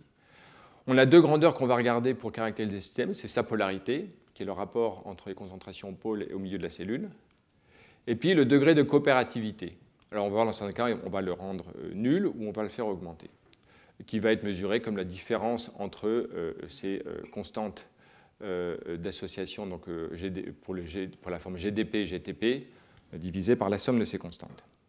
Et on va regarder dans les structures en deux dimensions, plus simples à étudier pour les simulations, et en utilisant, c'est là l'avantage du système, c'est qu'on connaît très très bien les paramètres cinétiques de toutes ces constantes qui ont été mesurées in vitro qu'on va pouvoir utiliser pour contraindre les simulations numériques. Je vous présente déjà les résultats sans les justifier. Le résultat dépend crucialement de la valeur de ces constantes, comme vous pouvez l'imaginer. Mais ce qu'on observe, c'est que lorsque la coopérativité est positive, c'est-à-dire qu'il y a une préférence pour l'association de la forme GDP par rapport à la forme GTP, alors on va avoir un enrichissement au pôle de la cellule. Donc on est ici par exemple à 1. Ici on a la longueur de la cellule. Prenons une cellule qui a une longueur de quelques microns. Alors on va avoir une polarité, un enrichissement de cette forme au pôle.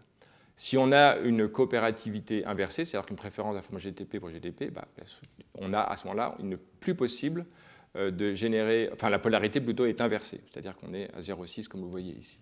Donc en fait, le degré de la préférence pour une molécule ou l'autre dépend de la coopérativité. Alors regardons maintenant le système plus simple. On enlève tout processus coopératif et on regarde toujours dans ces simulations en deux dimensions de ce processus. Ce que l'on observe dans ces simulations, c'est qu'il y a un enrichissement de la forme GDP au pôle de la cellule, dans les parties de plus grande courbure, et la forme GTP, à l'inverse, est enrichie dans la partie plutôt centrale de la cellule. Cette petite polarité, regardez les valeurs, hein, elles ne sont pas extrêmement importantes, même bien qu'elles soient robustes dans les simulations, est amplifiée dès lors qu'on introduit maintenant la coopérativité. Mais son substrat est quelque chose qui ne nécessite pas la coopérativité. Et en fait, voyons maintenant comment justifier ce processus de polarité en l'absence de coopérativité en fonction de la géométrie de la cellule. En fait, comme les constantes d'association, dissociation, tous ces paramètres que je vous ai exposés avant sont des constantes qui ne sont pas dépendantes de la géométrie, ce n'est pas en elle-même celle qui explique pourquoi le processus va être enrichi, la molécule va être enrichie au pôle ou non. C'est plutôt les aspects compétitifs entre les processus diffusifs et les processus d'association-dissociation en fonction de la géométrie de la cellule. Et là, dans une explication qui est tout à fait différente de celle qu'on a vue précédemment et qui génère maintenant un enrichissement stable, si l'on considère l'espèce GDP, donc PNDP à la membrane, elle va se dissocier de la membrane pour arriver dans le cytosol. Donc on peut voir ici la membrane comme une source de l'espèce PNDP. Quand l'espèce est dans le cytosol, elle va se convertir avec une constante lambda dans la forme GTP qui va donc se produire, se caractériser comme un puits, donc une forme de dégradation de l'espèce GDP. Donc on est dans un cas dans lequel on peut définir une longueur caractéristique d'un gradient exponentiel de la forme GDP qui dépend de la diffusion de cette espèce sur lambda, lambda étant la constante de transition entre la forme GDP et la forme GTP. Donc on est dans l'existant, on voit apparaître donc un gradient de concentration de cette espèce qui va avoir un impact, qui va être impacté par la géométrie de la cellule. Dans le cas d'une cellule qui a une forme géométrique, une géométrie comme celle présentée ici dans ce diagramme, il y a un recoupement des gradients aux deux extrémités de la cellule, de telle sorte que si lambda est assez grand par rapport à L, mais pas trop grand, il va y avoir un regroupement au pôle et donc un enrichissement. Si lambda est petit par rapport à L, il va y avoir sinon zéro recoupement ou un recoupement trop faible, donc il va y avoir pas d'enrichissement au pôle. Et si lambda est plus grand que L, à ce moment-là, on va avoir un enrichissement dans toute la partie de la cellule par recoupement de ces deux domaines. Donc c'est ce qui permet d'expliquer pourquoi on a une structure stable pour l'enrichissement de cette molécule dans ces simulations. Alors le point important, c'est que donc tout dépend de façon cruciale de l'existence de cette transition entre une espèce active et une espèce inactive, ou une espèce GDP et une espèce GTP, avec un certain taux de transition lambda dans ce système. C'est un modèle qui permet d'avoir du coup une polarité stable dans cette cellule, qui n'est donc pas transitoire. Et de surcroît, comme l'on sait qu'il y a beaucoup de processus dans les cellules qui sont sous une forme de molécules qui oscillent entre une forme active et inactive, notamment toutes les GTPases en particulier, on peut voir dans ce modèle quelque chose de générique qui pourrait expliquer l'enrichissement relatif dans les courbures différentes de la cellule, et en particulier dans les cellules eucaryotes, où on a des GTPases, RAC, RHO, CDC42, etc., qui elles-mêmes agissent à la membrane. On peut imaginer que, même si je n'ai pas trouvé d'études qui aillent dans ce sens encore, que la courbure de la membrane pourrait transitoirement jouer un rôle important dans l'enrichissement de certaines signalisations dans les parties convexes ou concaves de la membrane. J'avais mentionné il y a un certain nombre d'années une étude dans les neurones de Gaudens-Danuser qui avait montré qu'il y avait un enrichissement de myosine 2 dans certaines parties très courbes de la membrane qui pourrait potentiellement être lié à ce type de réaction dépendant de la géométrie. Donc voilà un bon exemple de signalisation qui décode en fait la courbure de la membrane pour induire un enrichissement local de certaines espèces chimiques. Je vais maintenant changer un peu d'échelle en considérant pas simplement la courbure ou la géométrie de certaines parties de la cellule, mais plutôt la géométrie globale de la cellule. Là, un exemple typique à considérer, c'est l'orientation de la division cellulaire. Cette division cellulaire, elle suit classiquement une règle phénoménologique assez simple, qui est qu'en général, les cellules ont tendance à se diviser par défaut dans l'axe d'orientation privilégiée de ces cellules en interface. Donc si on a par exemple une cellule qui aurait une forme allongée en interface, lorsque la cellule va se diviser, elle va le faire dans cet axe. On le voyait au demeurant dans le film que j'ai montré tout à l'heure d'une cellule de mammifère à gauche, en vert, le microtubule. On voyait bien que la cellule est allongée et que son fuseau mitotique se disposait selon l'axe d'orientation de la cellule. Alors, certes, ces cellules-là, en général, suivent la géométrie de la forme de la cellule, mais on va voir qu'une autre géométrie que la cellule peut appréhender, c'est la géométrie de l'environnement dans lequel elle se situe. Et donc, je vais parler ici d'un travail fait il y a fort longtemps par Manuel Théré, presque 20 ans, dans lequel il avait, pendant sa thèse, étudié des cellules qui adhèrent à un substrat, donc il avait mis au point des méthodes pour en fait micro-patterner en fait le substrat qui permettaient à des cellules d'adopter des géométries de référence. On voit donc une cellule ici circulaire ou alors qui allongée sur un axe allongé ou sur une forme triangulaire. Et les cellules avaient une orientation cellulaire qui correspondait en première approximation, effectivement, à cette règle de Hertwig, où en fait, si on fait une approximation elliptique de la cellule va se diviser le long de l'axe principal de l'ellipse qui approxime la forme de ces cellules, aussi bien ici que même sur une forme triangulaire. Mais finalement, en allant un peu plus loin dans les détails, l'étude a révélé qu'en fait, ce n'était pas la forme de la cellule qui était le plus déterminant, mais bien la forme du substrat, c'est la géométrie du substrat. Si l'on prend ici un substrat en forme de L, qui est donc différent de cette forme triangulaire, la cellule a dans les deux cas une forme grosso modo triangulaire, rien ne permet de les distinguer a priori. En revanche, on voit dans les statistiques de l'orientation en fait, du fuseau mitotique ou de la division cellulaire qu'en fait, il est beaucoup plus contraint, 65% des données en fait, dans cet axe-là, que dans le cas d'une distribution triangulaire. Donc c'est pas, il y a une différence de lecture de l'orientation, si ce n'est dans l'orientation absolue, mais dans la précision de l'orientation, lorsque l'on prend en compte non pas la géométrie de la cellule, mais la géométrie du substrat autour de la cellule. Donc on va dire que c'est finalement peut-être les deux données qui sont importantes a priori. Alors si on regarde dans la cellule, ce n'est pas simplement d'ailleurs la division cellulaire qui est orientée, c'est toute la structure de la cellule qui est orientée. On voit ici la distribution de protéines au cortex de ces cellules, des molécules qui sont liées à l'actine, qui jouent des rôles divers, ezrine, cortactine qui recrute le complexe ARP2-3 et qui permet des branchements d'actine dans les structures, notamment l'amylipode, etc. Bref, on voit en fait un enrichissement de ces molécules dans les parties du substrat qui jouent un rôle important. Et du reste, lorsque l'on dépolymérise l'actine avec cette drogue l'intraculinar, eh bien, de fait, la cellule, à ce moment-là, randomise la distribution de son fuseau mitotique, ce qui prouve bien que des molécules qui sont recrutées au point d'adhésion à la matrice extracellulaire, qui sont importantes dans le couplage entre l'environnement, matrice extracellulaire, et la cellule, son cytosquelette d'actine, on voit une randomisation de la division cellulaire, ce qui accrédite l'idée qu'il y a bien un lien fondamental entre la géométrie de l'environnement et sa lecture par la cellule, qui donc décode une information venant de l'environnement. Alors, pour aller encore plus loin, on peut observer ici des cellules qui ont la même forme. En gros, ce sont des cellules qui, sur des substrats de formes différentes, adoptent des formes à peu près de carré en carré. Ces cellules vont avoir des axes de division cellulaire qui vont être différents. Elles sont différentes précisément parce que la géométrie du substrat est différente, alors même que la géométrie de la cellule est la même.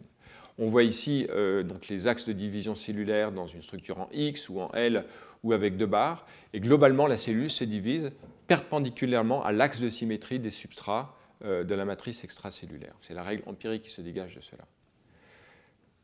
Alors, comme je le disais, c'est toute la structure de la cellule qui est polarisée. On voit son division mitotique, mais une cellule qui serait contrainte par cette géométrie du substrat, on peut voir que toute une série de structures intracellulaires, ces organelles, le positionnement du noyau, de l'appareil du Golgi, des microtubules et de toute une série de protéines au cortex, dont on voit ici quelques échantillons, la distribution des centrosomes, toute la cellule est comme orientée en fait par cette information géométrique qu'elle décode de son environnement immédiat et qu'elle associe à sa forme elle-même.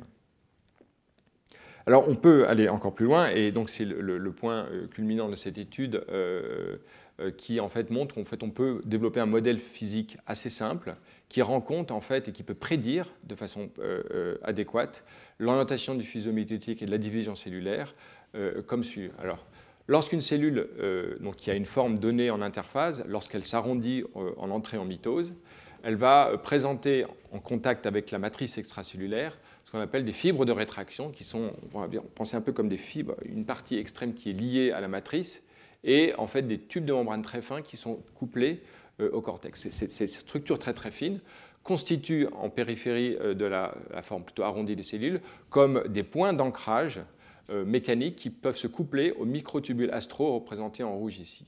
Et donc, le modèle mécanique consiste à dire en fait qu'il y a des forces de traction de ces points d'ancrage sur les microtubules. Et un modèle physique, je n'avais pas le temps de rentrer dans les détails, vous pouvez tout à fait lire l'article ou parler à Manuel Tiriquela qui vous racontera les détails de cette étude. Mais le point important, c'est que ce modèle mécanique permet de prédire la distribution de l'orientation des divisions cellulaires, dont on voit ici les angles représentés en abscisse, et on voit les données expérimentales sous-jacentes dans différents types de géométries représentées ici. Donc c'est un modèle qui présente de façon tout à fait adéquate effectivement comment la cellule peut décoder l'information de son environnement en regardant, en faisant une computation des points associés aux fibres de rétraction. Je veux quand même souligner un point important. La cellule a des fibres de rétraction dont la géométrie dépend de la géométrie du substrat. En revanche, la cellule ici a une forme ronde. Donc en fait, ce n'est pas la forme de la cellule qui est une structure informative, c'est bien superposé sur la forme ronde, et donc assez banale de la cellule, la géométrie du substrat qui est comme mémorisée ou transposée, mappée sur la forme arrondie de la cellule. Donc c'est une bonne illustration du fait que l'on peut avoir une certaine géométrie de cellule, elle peut recevoir des inputs qui correspondent en fait au passé de la cellule, notamment lorsque la cellule était associée à son substrat pleinement, et dont on voit comme une mémoire transitoire sous la forme de ces fibres de rétraction et des points de couplage de microtubules. Alors, voici une bonne introduction pour parler d'un autre mécanisme d'orientation de la division cellulaire, cette fois-ci dans les cellules non isolées en culture comme on vient de le voir, mais dans les cellules qui sont associées à d'autres cellules dans un tissu épithélial dont j'ai abondamment parlé dans des cours précédents.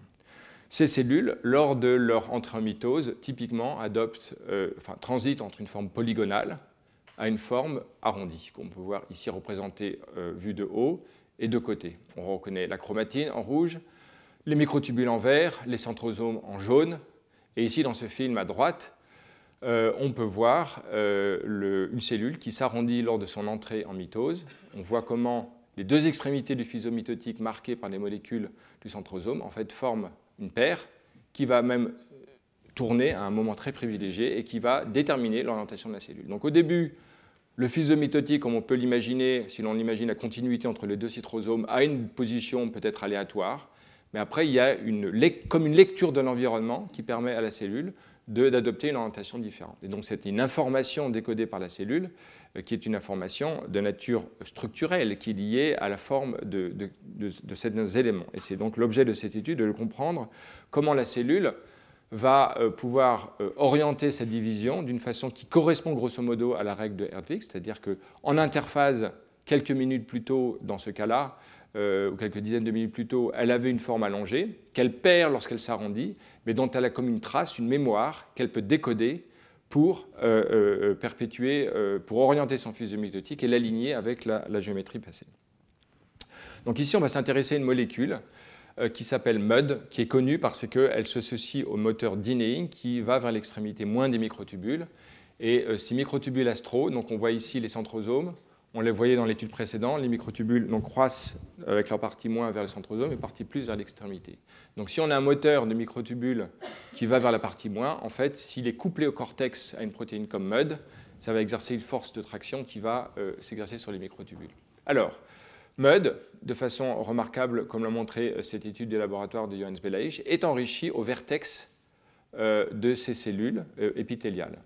On voit ici une distribution en interphase, et cette fois-ci, en entrée en mitose, bien que les cellules soient arrondies, en fait, elles gardent un enrichissement au vertex de ces cellules. On voit ici la disposition des microtubules dans ces cellules, et en fait, en cassant ces microtubules par un laser, on peut voir la relaxation qui informe sur les forces de traction exercées sur le centrosome, et on voit que dans cette orientation particulière, il y a une relaxation dans les cas sauvages vers la partie en bas, 180 degrés, avec une vitesse qui est proportionnelle grosso modo à la tension divisée par la viscosité de l'environnement. Le point important, c'est que là, on est dans un mutant MUD, principal mutant qui nous intéresse ici. On perd en fait grandement la vitesse de relaxation et même son orientation, pour le peu qu'il en reste, elle devient aléatoire. Ce qui veut dire que MUD exerce bien, est un médiateur d'une force de traction exercée sur les microtubules et qui se propage sur le positionnement du centrosome. Donc l'hypothèse formulée, c'est que les forces de traction corticale orientent le fuseau mitotique pendant la division cellulaire. Donc là, il considère deux modèles différents. Un modèle dans lequel c'est la forme de la cellule qui va jouer un rôle important, où la distribution des microtubules au cortex de la cellule va permettre d'orienter le fuseau mitotique. Ce qui est important, c'est que l'équilibre des forces va prendre en compte le fait que les forces vont être proportionnelles à la longueur du microtubule. Plus grande force sur un microtubule plus long. Donc là, en fait, on peut mesurer, on va considérer ce premier modèle. Le deuxième modèle, c'est la distribution des points et uniquement des points de concentration de MEUD qui va jouer un rôle important dans la distribution des forces exercées sur les microtubules et donc sur la rotation du fuseau mitotique. Alors, on peut regarder l'orientation du fuseau mitotique dans le modèle en calculant l'orientation prédite en considérant ce modèle-ci, ou le modèle de concentration des molécules MEUD au vertex des cellules. Et on voit bien qu'il y a une bien meilleure prédiction, donc là on voit la différence des angles, qui est bien mieux prédit, comme on le voit, proche de 0, lorsqu'on est dans une prédiction sur la base de la distribution de MEUD plutôt que sur la forme de la cellule. Donc, ce qui indique que ce n'est pas la forme de la cellule dans son absolu, mais c'est une structure présente dans la cellule, notamment la distribution passée des vertex, qui est mémorisée sur la forme de l'enrichissement de MEUD dans ces cellules. Et en utilisant maintenant un MUD en MEUD qui a une délétion qui empêche sans doute l'association avec la dynamique, en tout cas qui diminue les forces de traction exercées sur les microtubules, à ce moment-là, il y a une bien moindre prédiction de l'orientation du fuseau mitotique dans ce modèle par rapport aux données observées. Alors, on peut définir à partir de là, pour entrer plus dans les détails, une anisotropie de forme de la cellule, qui est calculée à partir de la matrice d'inertie de la cellule, et puis une anisotropie de distribution des points des jonctions tricellulaires, les points d'ancrage MEUD en rouge. Alors ici, donc, on peut regarder donc deux anisotropies, une anisotropie de forme, une anisotropie de distribution des points des jonctions tricellulaires. Lorsque la cellule rentre en mitose et s'arrondit, en fait, il y a une baisse importante de l'anisotropie de forme, de façon évidente vu que la cellule s'arrondit. En revanche, la distribution des jonctions tricellulaires est telle qu'il y a une réduction beaucoup plus moindre de l'anisotropie des jonctions tricellulaires. Ce qui veut dire que la cellule, bien que perdant une information de forme sur son allongement précédent, elle garde en partie une information sur son allongement passé qui est sur la base de la distribution non tout à fait uniforme des points de jonction tricellulaire. Ça, c'est le premier élément. Mais donc ça, c'est ce qu'on a vu voilà, ici. Le point important, c'est qu'on peut considérer deux cas de figure maintenant. On peut considérer des cas de figure où une cellule a globalement une distribution de ses jonctions tricellulaires et de sa forme de telle sorte qu'en interphase, elles sont assez proches l'une de l'autre. Dans ce cas, la prédiction de l'orientation de la division cellulaire est très bonne si l'on prend en compte aussi bien la forme de la cellule que la distribution des points de jonction tricellulaire. En revanche, lorsque l'on commence à considérer des cas où la forme de la cellule et la distribution des jonctions tricellulaires est telle qu'il n'y a pas d'alignement bon entre les deux, entre l'anisotropie de forme et l'anisotropie de distribution des jonctions tricellulaires, alors la division cellulaire va plutôt s'aligner avec l'anisotropie en fonction de l'anisotropie de points de jonction tricellulaire que de la forme cellulaire. Ce que l'on voit dans ce cas ici, où on voit une très mauvaise prédiction de l'orientation, contrairement à le cas où l'on regarde l'anisotropie de distribution de jonctions tricellulaires. Donc finalement, cette étude révèle qu'une cellule peut avoir une forme allongée en interphase, elle va toujours s'arrondir pendant cette division cellulaire.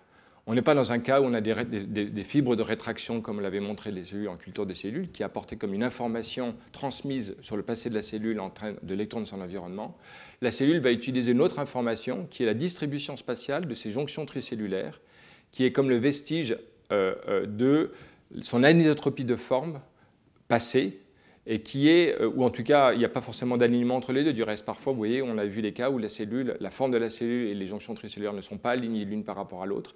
L'information que la cellule utilise pour orienter sa division cellulaire, c'est une information sur la distribution spatiale de ces jonctions tricellulaires où MEUD est enrichi et exerce ses forces de traction sur les microtubules via le moteur d'inéine. Donc voilà ce qui clôt ce chapitre sur l'information géométrique décodée par la cellule. On a vu la signalisation cellulaire qui est dépendante de la courbure cellulaire et aussi une information de nature plus mécanique, moins chimique, qui décode une information structurale ou la géométrie de la cellule et en fonction de cela détermine l'orientation de la division cellulaire.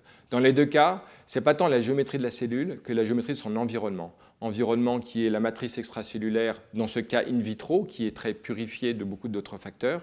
Mais si on pense à une cellule in vivo, elle va être entourée d'autres cellules avec une matrice qui va être déposée par ses propres cellules voisines. Cet environnement, cette géométrie de cet environnement, qui est comme une extension de la cellule elle-même, va déterminer sa propre évolution. Alors voyons pour finir maintenant l'information géométrique telle qu'elle se manifeste au cours du développement. Et on verra le cas d'un guidage géométrique ou de rétroaction sur l'évolution du système. Donc c'est ces deux cas de figure que l'on va considérer, guidage ou rétroaction sur les processus morphogénétiques.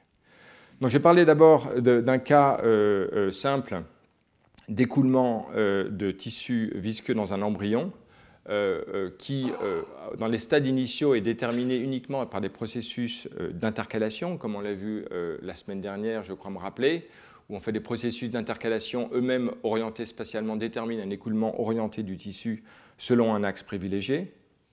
Mais on va s'intéresser à un stade maintenant muni de ce type de processus fondamental, où en fait une anisotropie de tension génère en fait une extension locale du tissu qui est perpendiculaire à l'axe d'anisotropie de la myosine 2, de cette tension corticale, et qui génère donc un dipôle d'extension des cellules et qui crée donc par les forces de tension un écoulement actif orienté du fluide tissu.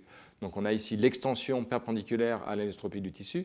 Donc dans le cas suivant, je vais montrer comment, en modulant la géométrie de l'environnement dans lequel ce processus se produit, on a des résultantes morphogénétiques différentes.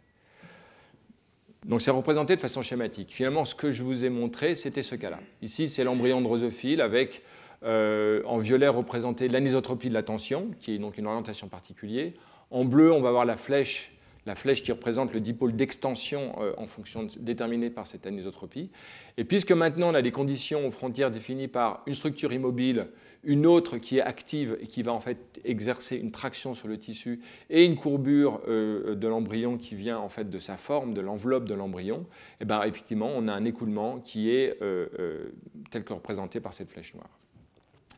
Moyennant maintenant des processus de réorientation locaux de cellules par intercalation, autres processus, une structure active qui pousse à un côté et un point d'ancrage à l'autre, dans une géométrie encore plus simple en une dimension, qu'on pourrait le voir de façon schématique dans l'aile de la pulpe de la drosophile, étudiée par Susan Eaton et Frank Ulischer pendant des années.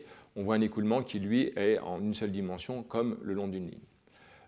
Dans le cas maintenant considérons donc une géométrie hypothétique où on aurait en fait une force de contraction dans la partie, alors en fait une rotation à 90 degrés maintenant de l'orientation des processus d'intercalation. Alors c'est ce qui se passe dans les placodes par exemple chez la drosophile, précurseur d'un organe qui va s'invaginer. Donc on a un processus actif qui va tirer vers l'intérieur le tissu en rouge.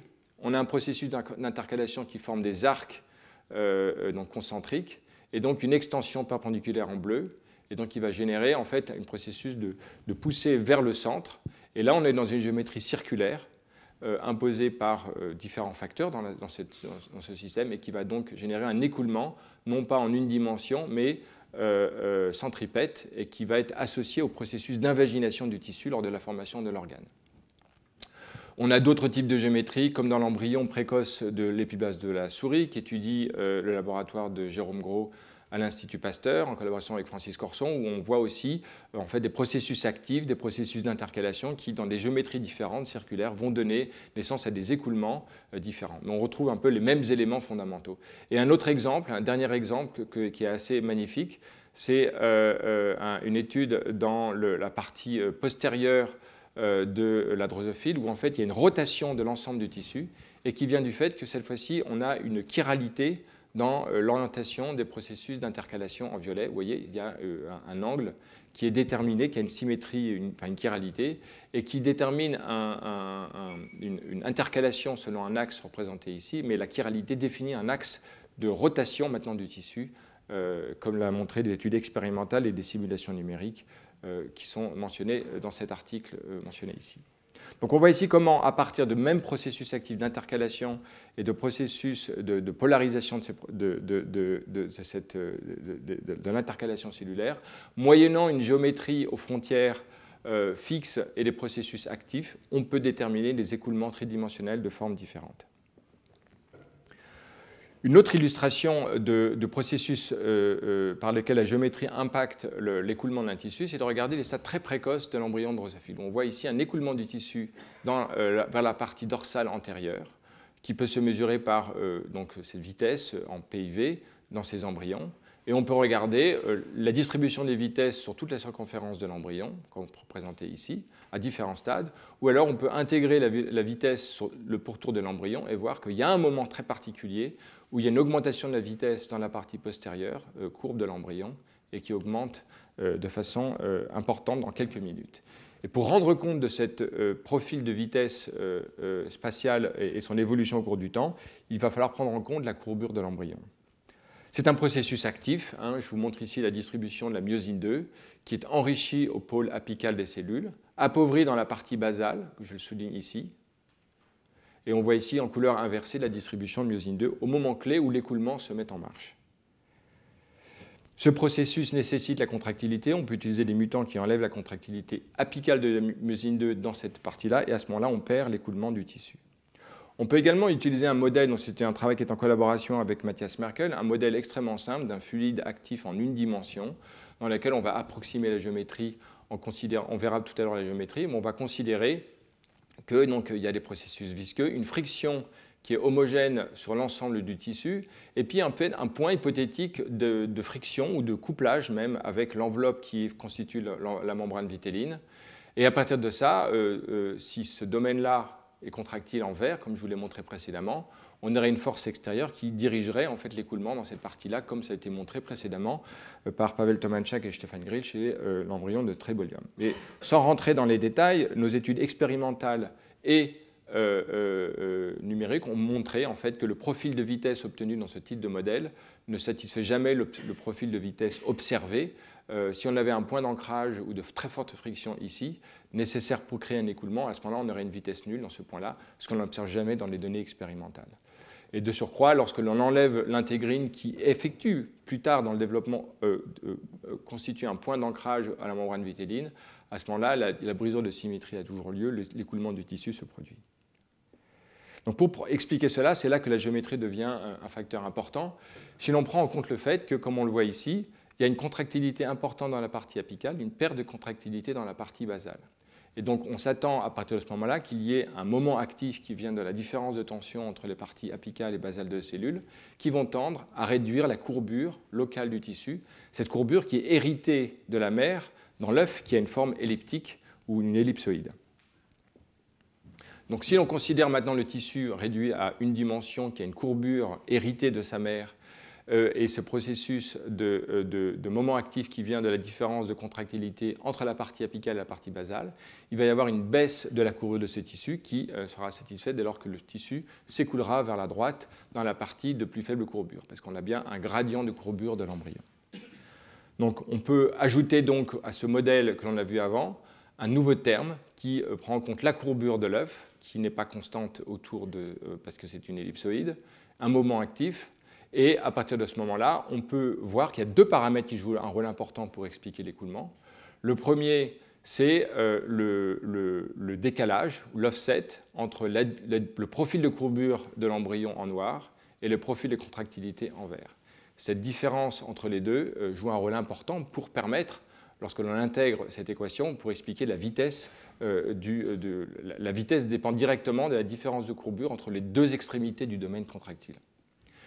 Et le deuxième point, c'est qu'effectivement, le profil de courbure est important. On n'est pas encore arrivé à produire un œuf parfaitement sphérique, mais dans un œuf de courbure moindre, avec un aspect ratio réduit, la vitesse de l'écoulement de l'embryon est réduite par rapport au cas contrôle. Et deuxièmement, dans un mutant où en fait, l'offset entre les deux profils de contractilité et de courbure est diminué, c'est un mutant de polarité dorso-ventrale de l'embryon, à ce moment-là, on a également une baisse de l'écoulement, de la vitesse d'écoulement de l'embryon. Donc ces données, en fait, accréditent l'idée que l'embryon, fort d'une information de nature mécanochimique qui définit un profil de contractilité qui n'est pas aligné sur le profil de courbure, génère un écoulement. Et donc, vu différemment, Cette information vient en fait de la résultante de deux structures irritées, une polarité de l'embryon sur laquelle je ne reviens pas, mais de nature génétique et biochimique, qui définit en fait un certain profil sur un embryon. Et comme l'embryon n'est pas une sphère, mais une structure elliptique, sa géométrie interagit avec ces processus contractiles et génère à partir de là un profil de contractilité propre à déterminer l'écoulement du tissu. Alors dans une autre étude, on peut voir une autre manifestation différente, mais néanmoins tout aussi claire, du rôle de la géométrie dans la manifestation par laquelle les processus de tension générés par la myosine 2 induisent des changements de forme d'un tissu. C'est dans la partie qui forme la jonction entre la tête et le thorax dorsal de la drosophile, où on voit ici une invagination qui se produit. Cette invagination, elle, comme on peut voir de façon, alors on voit ici en section latérale l'évolution donc de la courbure de ce tissu et donc l'invagination progressive de ce tissu.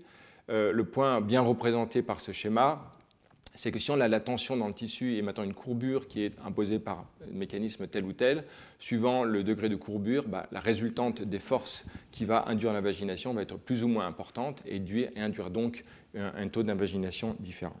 Donc on est dans un cas où la forme générée par la mécanique peut elle-même rétroagir sur la géométrie qui le modifie. Donc en fait, comme dans le cas précédent, la résultante de ce processus rétroagit également sur le processus qui l'engendre.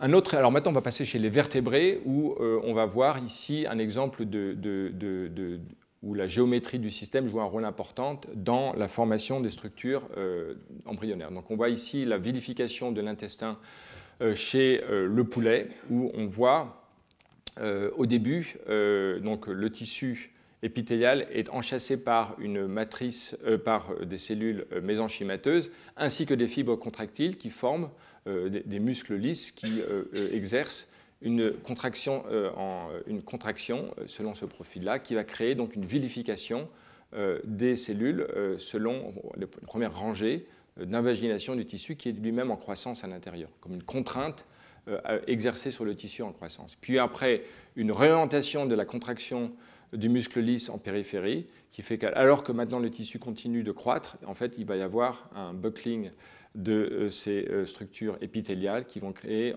petit à petit les villi, comme on peut le voir dans ces images directement prises à différents stades du développement de la souris.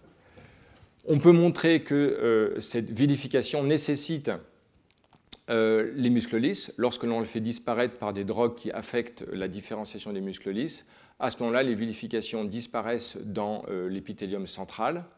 L'étude révèle également que lorsque l'on enlève le tissu, lorsque l'on dissocie l'enveloppe, le pourtour géométrique qui forme les muscles lisses du tissu épithélial, le tissu épithélial, dissocié de ces contraintes périphériques, va se relâcher avec un diamètre de plus en plus grand, comme on peut le voir ici.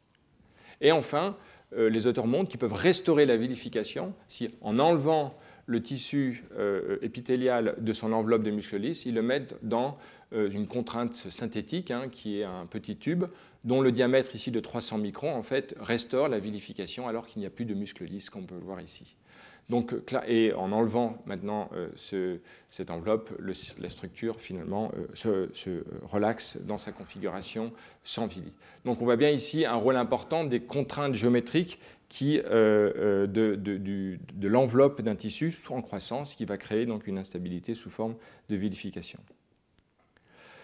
Alors ça, c'est un modèle, on va dire, qui vient de la géométrie des interfaces, de l'enveloppe mécanique. Mais on peut voir aussi une rétroaction intéressante avec des processus de signalisation. C'est une autre étude de Amy Shire quand elle était postdoc étudiante chez Cliff Tabin, où on voit maintenant la distribution des cellules souches dans ces villi.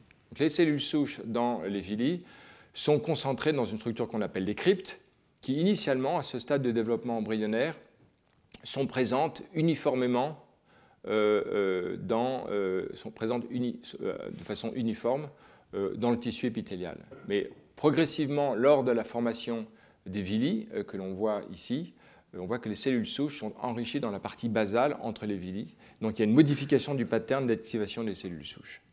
Et c'est cela que l'on va voir dépendant en partie de l'impact de la géométrie sur les processus de signalisation qui induisent les cellules souches. Alors pour comprendre ce système, considérons d'abord le premier facteur de croissance, Sonic Hedgehog, dont j'avais parlé pour d'autres raisons la dernière fois, qui est présent pendant tout le processus de façon uniforme dans le tissu épithélial que l'on voit ici, et représenté de façon schématique ici en violet. BMP4, autre facteur de croissance, qu'on a vu pour d'autres raisons dans les cours précédents également, est à l'origine également présent de façon uniforme dans le tissu mésenchymateux qui est adjacent au tissu épithélial. On voit progressivement qu'il s'enrichit dans la partie, donc dans le tissu mésenchymateux, à l'extrémité des villi, juste à l'endroit où, comme représenté ici. Donc il y a une modification du profil d'expression de BMP4 qui lui-même a une fonction qui est connue de réprimer l'induction des cellules souches. Alors l'explication proposée ici, c'est que d'une façon très analogue, bien que dans un contexte différent à ce qu'on a vu tout à l'heure sur le rapport entre surface et volume disponibles pour des processus de réaction-diffusion, les auteurs proposaient que simplement, au fur et à mesure de la vilification de ces structures, on verrait un enrichissement en fait, de Sonic Hedgehog dans la partie, l'extrémité de ces villosités, et qui effectivement a été mesuré ici de données expérimentales. On voit le profil de distribution de Hedgehog qui est une croissance très rapide au début, et lors de la fermeture des villosités, on voit ici une concentration locale plus grande que dans la partie basale. Et donc on voit ici la concentration relative dans l'extrémité par rapport à sa base. Mais le point important, c'est que cet enrichissement est uniquement dans les parties où la villi est plus importante. Alors pour tester cette hypothèse, qu'il y a un enrichissement lié à la géométrie de la villosité, première expérience pour voir un peu le rôle de cette courbure, une inversion de l'épithélium. En fait, on peut le couper, l'inverser, de telle sorte que ce qui est à l'intérieur se retrouve à l'extérieur. Il y a une modification de la courbure du tissu et cela induit une baisse, une distribution maintenant. Donc là, c'est le cas contrôle. Hein, on voit BMP4 enrichi dans l'extrémité des villosités. Ici, on voit un niveau relativement uniforme, une perte d'activation de SMAD qui est un transducteur en aval de BMP4. Et la perte, et maintenant la distribution uniforme des précurseurs de cellules souches qui sont normalement réprimés par BMP4. Donc en fait, les cellules souches sont partout et non plus enrichies à la partie basale des villosités, loin de BMP4. Pour voir maintenant si c'est un rôle suffisant, une expérience consiste à prendre un stade précoce, où normalement les cellules souches ne sont pas encore induites, c'est le stade E10. Si on apporte maintenant une grille qui va en fait façonner, créer des espèces de, sinon des villosités, mais en tout cas des courbures locales dans le tissu, on voit ici, alors qu'à ce stade-là, il n'y a pas encore d'expression de BMP4 et SOX9 est exprimé de façon relativement uniforme. Ici, l'apport de cette grille et les déformations du tissu qu'elle engendre créent en fait une expression, une induction de BMP4 dans la partie de plus grande courbure, où on imagine, bien qu'il n'ait pas mesuré, Hedgehog soit en plus grande concentration. Et ceci va réprimer SOX9 dans cette partie-là et le laisser induit entre ces différentes zones de courbure qui sont des espèces de villosités artificielles induites par l'expérimentation. Donc voilà qui les conduit à conclure que ici, les modifications de la courbure du tissu, qui résultent d'une instabilité mécanique, comme on l'a vu tout à l'heure, génèrent une modification de la signalisation par concentration locale de différents facteurs interagissant les uns avec les autres et qui va avoir un impact sur la distribution des cellules souches dans la villosité intestinale. Et pour finir, puisque nous sommes dans l'intestin, passons maintenant dans les intestins tels qu'on peut les étudier in vitro dans les organoïdes. Donc vous avez ici une étude dont j'avais parlé de Prisca Liberali sur des organoïdes d'intestin. Donc, ce sont des structures épithéliales dans la matrice qui sont dans un environnement isotrope, au sens où la densité de matrice initialement est uniforme. Au début, on a une sphère qui petit à petit croît, dans laquelle on a des instabilités de courbure qui se modifient, qui font l'objet de cette étude sur laquelle je ne m'arrête pas, mais qui montrent que, non, je n'avais pas parlé de ce travail dans mes cours précédents, mais enfin qui montre en fait qu'il y a un rôle important des modifications du volume, de la courbure, de la tension dans ces structures pour générer en fait une structure qui in fine se stabilise avec des identités cellulaires, les cellules souches et les cellules de Paneth qui sont dans les endroits ici de plus grande courbure. Donc l'hypothèse importante, c'est que les modifications de courbure du tissu qui peuvent se qui peuvent apparaître spontanément et se stabiliser pourraient rétroagir sur l'identité cellulaire de telle sorte qu'elle soit concentrée dans certaines parties et non dans d'autres. Donc, c'est l'hypothèse formulée par cette étude. Et pour la tester, le laboratoire de Matthias Lutolf a cette fois-ci contraint la géométrie de ces organoïdes en utilisant des moules dans lesquels il dépose les cellules souches. Et il voit en fait l'adoption de configurations avec des géométries elliptiques contraintes. Et on voit dans ce cas-là que les cellules souches, marquées par LGR5, sont enrichies de façon caractéristique dans les extrémités de forte courbure. On voit ici un moyen-âge de ces configurations, qui est un peu la transposition sur des ensembles multicellulaires, ce que Manuel Thierry avait fait pour des cellules individuelles pour étudier l'impact de la géométrie sur l'évolution d'une seule cellule, comme on l'a vu tout à l'heure. Et de façon plus précise, on voit ici que, par exemple, les cellules de Paneth, qui sont marquées par ce marqueur lysozyme, en fait, sont enrichies également dans ces parties aux extrémités, alors que les cellules des entérocytes, qui forment la plupart de l'intestin, sont enrichies plutôt dans les parties de faible courbure, donc dans les parties latérales de ces organoïdes dont la géométrie a été contrainte par ces moules. Et tout ceci, en fait, peut s'expliquer dès lors qu'on prend en considération un facteur de transcription qui s'appelle YAP, qui a cette caractéristique en fait, d'être sensible à la tension cellulaire.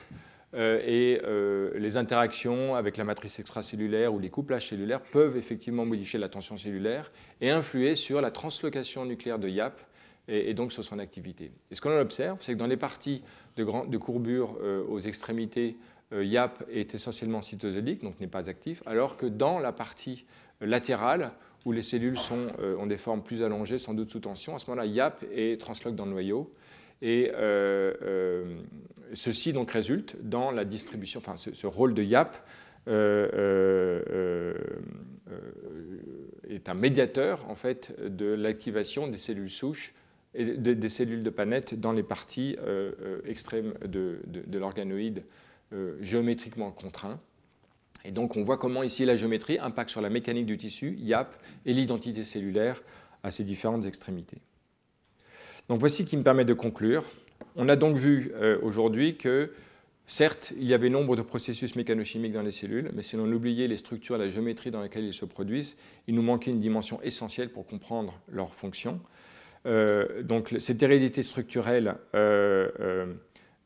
joue un rôle important, permet de définir une hérédité à différents niveaux, hérédité génomique, hérédité de structure, hérédité des membranes, hérédité des organelles, etc. In fine, hérédité de toute la cellule. Et donc finalement, en sous-titre, on pourrait relire mon cours comme une réhabilitation de l'hérédité, qui aujourd'hui n'est pas tellement un concept très à la mode pour deux raisons.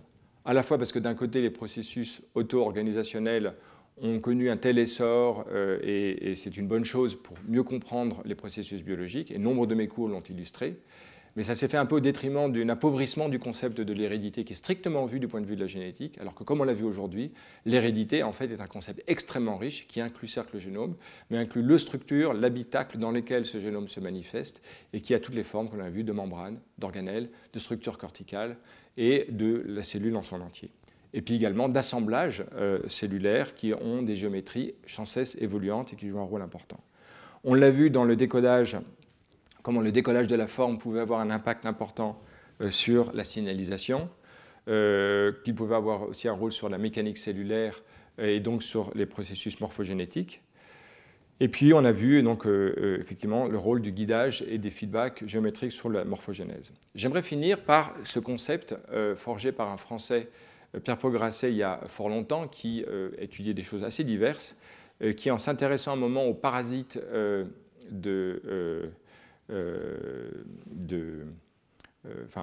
des organismes ciliés qui étaient des parasites de termites. Il s'est intéressé aux termites et il est devenu un très grand spécialiste français des termites et a écrit en 1959 dans Insectes sociaux un article absolument fondamental dans lequel il définit le concept de stigmergie par laquelle la structure de la construction d'une termitière, donc voici une photo que j'avais prise en Inde, à Bangalore, en fait, guide elle-même l'évolution du comportement des termites. Donc finalement, par transposition, ce n'est pas les termites qui construisent, parce qu'elles ont un architecte, l'ensemble de la construction, c'est qu'il y a des rétroactions permanentes entre le travail de ces agents actifs et l'environnement qu'elles modifient.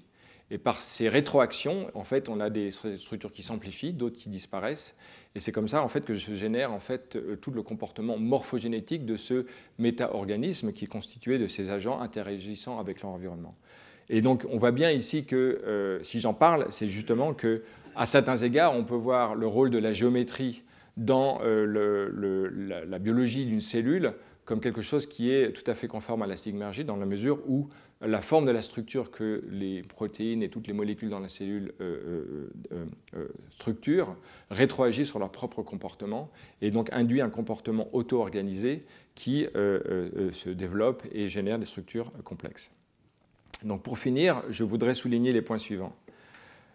Cette information mécanochimique est transmise, on peut le voir, dans un canal, j'utilise donc à dessein le langage utilisé pour parler de la théorie de l'information de Shannon, dans un canal d'information qui est géométriquement contraint. Les contraintes géométriques à ce canal d'information influent sur la relation entrée-sortie entre l'information dans ce canal. En tout cas, on a eu l'opportunité de l'étudier. Et si l'on pense de façon beaucoup plus générale à la géométrie d'une structure, on peut prendre nombre d'exemples dont j'ai parlé, dans lesquels, de façon implicite, sans le détailler, la géométrie était présente. Je vais vous donner par exemple l'exemple d'un tissu épithélial. On a des processus qui sont capables de briser la symétrie de ces cellules, leur créer une anisotropie, qui elles-mêmes vont avoir une traduction mécanique, qui vont elles-mêmes déformer la structure, qui pourraient rétroagir sur le même processus de signalisation qui est là engendré. Donc on voit ici des boucles de rétroaction par lesquelles le canal lui-même est modifié par l'output du signal qu'il transmet. Donc la géométrie, de façon très générique, définit à la fois les conditions initiales et les conditions au bord. Mais ces conditions au bord ne sont pas statiques. Ces conditions au bord sont sans cesse en évolution par le processus morphogénétique qui se produit dans une cellule ou dans un tissu ou un organisme. Et en un certain sens, je voudrais aussi souligner finalement, à la fois il est important de distinguer processus auto-organisés et processus guidés dans la morphogénèse. Il faut bien prendre conscience du fait que cette distinction, formellement, elle est essentielle, mais en réalité, dans un système biologique, commençons par un système totalement homogène, de cellules souches par exemple. Au début, il n'y aura aucune structure, aucune polarité particulière. Il va y avoir des processus stochastiques qui, en raison des interactions entre les agents, vont créer des dissymétries locales qui vont ou non s'amplifier. Mais dès lors qu'il va y avoir une même petite polarité ou anisotropie dans cet ensemble de cellules, ceci va constituer en fait une structure polarisée qui va influencer l'évolution future du système. Donc en fait, très rapidement, on se rend dans un paradigme où en fait, on a une structure qui va influer sur la suite du système. Donc finalement, 1 heure après qu'on aura mis des cellules souches ensemble, on ne sera plus dans un système qui sera strictement parlé totalement auto-organisé, vu qu'on aura une structure déjà structurée, déjà polarisée. Voilà, donc ça pour dire que finalement, la géométrie joue un rôle, sinon comme condition initiale, mais très rapidement comme condition qui va modifier l'évolution future de ce système. Voilà qui clôt ce que je voulais vous dire sur l'information structurelle et géométrique. J'espère vous avoir convaincu sur le fait qu'il ne fallait pas oublier cet élément extrêmement important, qui était considéré il y a longtemps, mais en grande partie oublié, et qui permet de mieux appréhender les processus auto-organisés au cours du développement. Voilà, je vous donne rendez-vous pour la semaine prochaine sur le cours sur mémoire et apprentissage, et je vous remercie. Très bonne journée.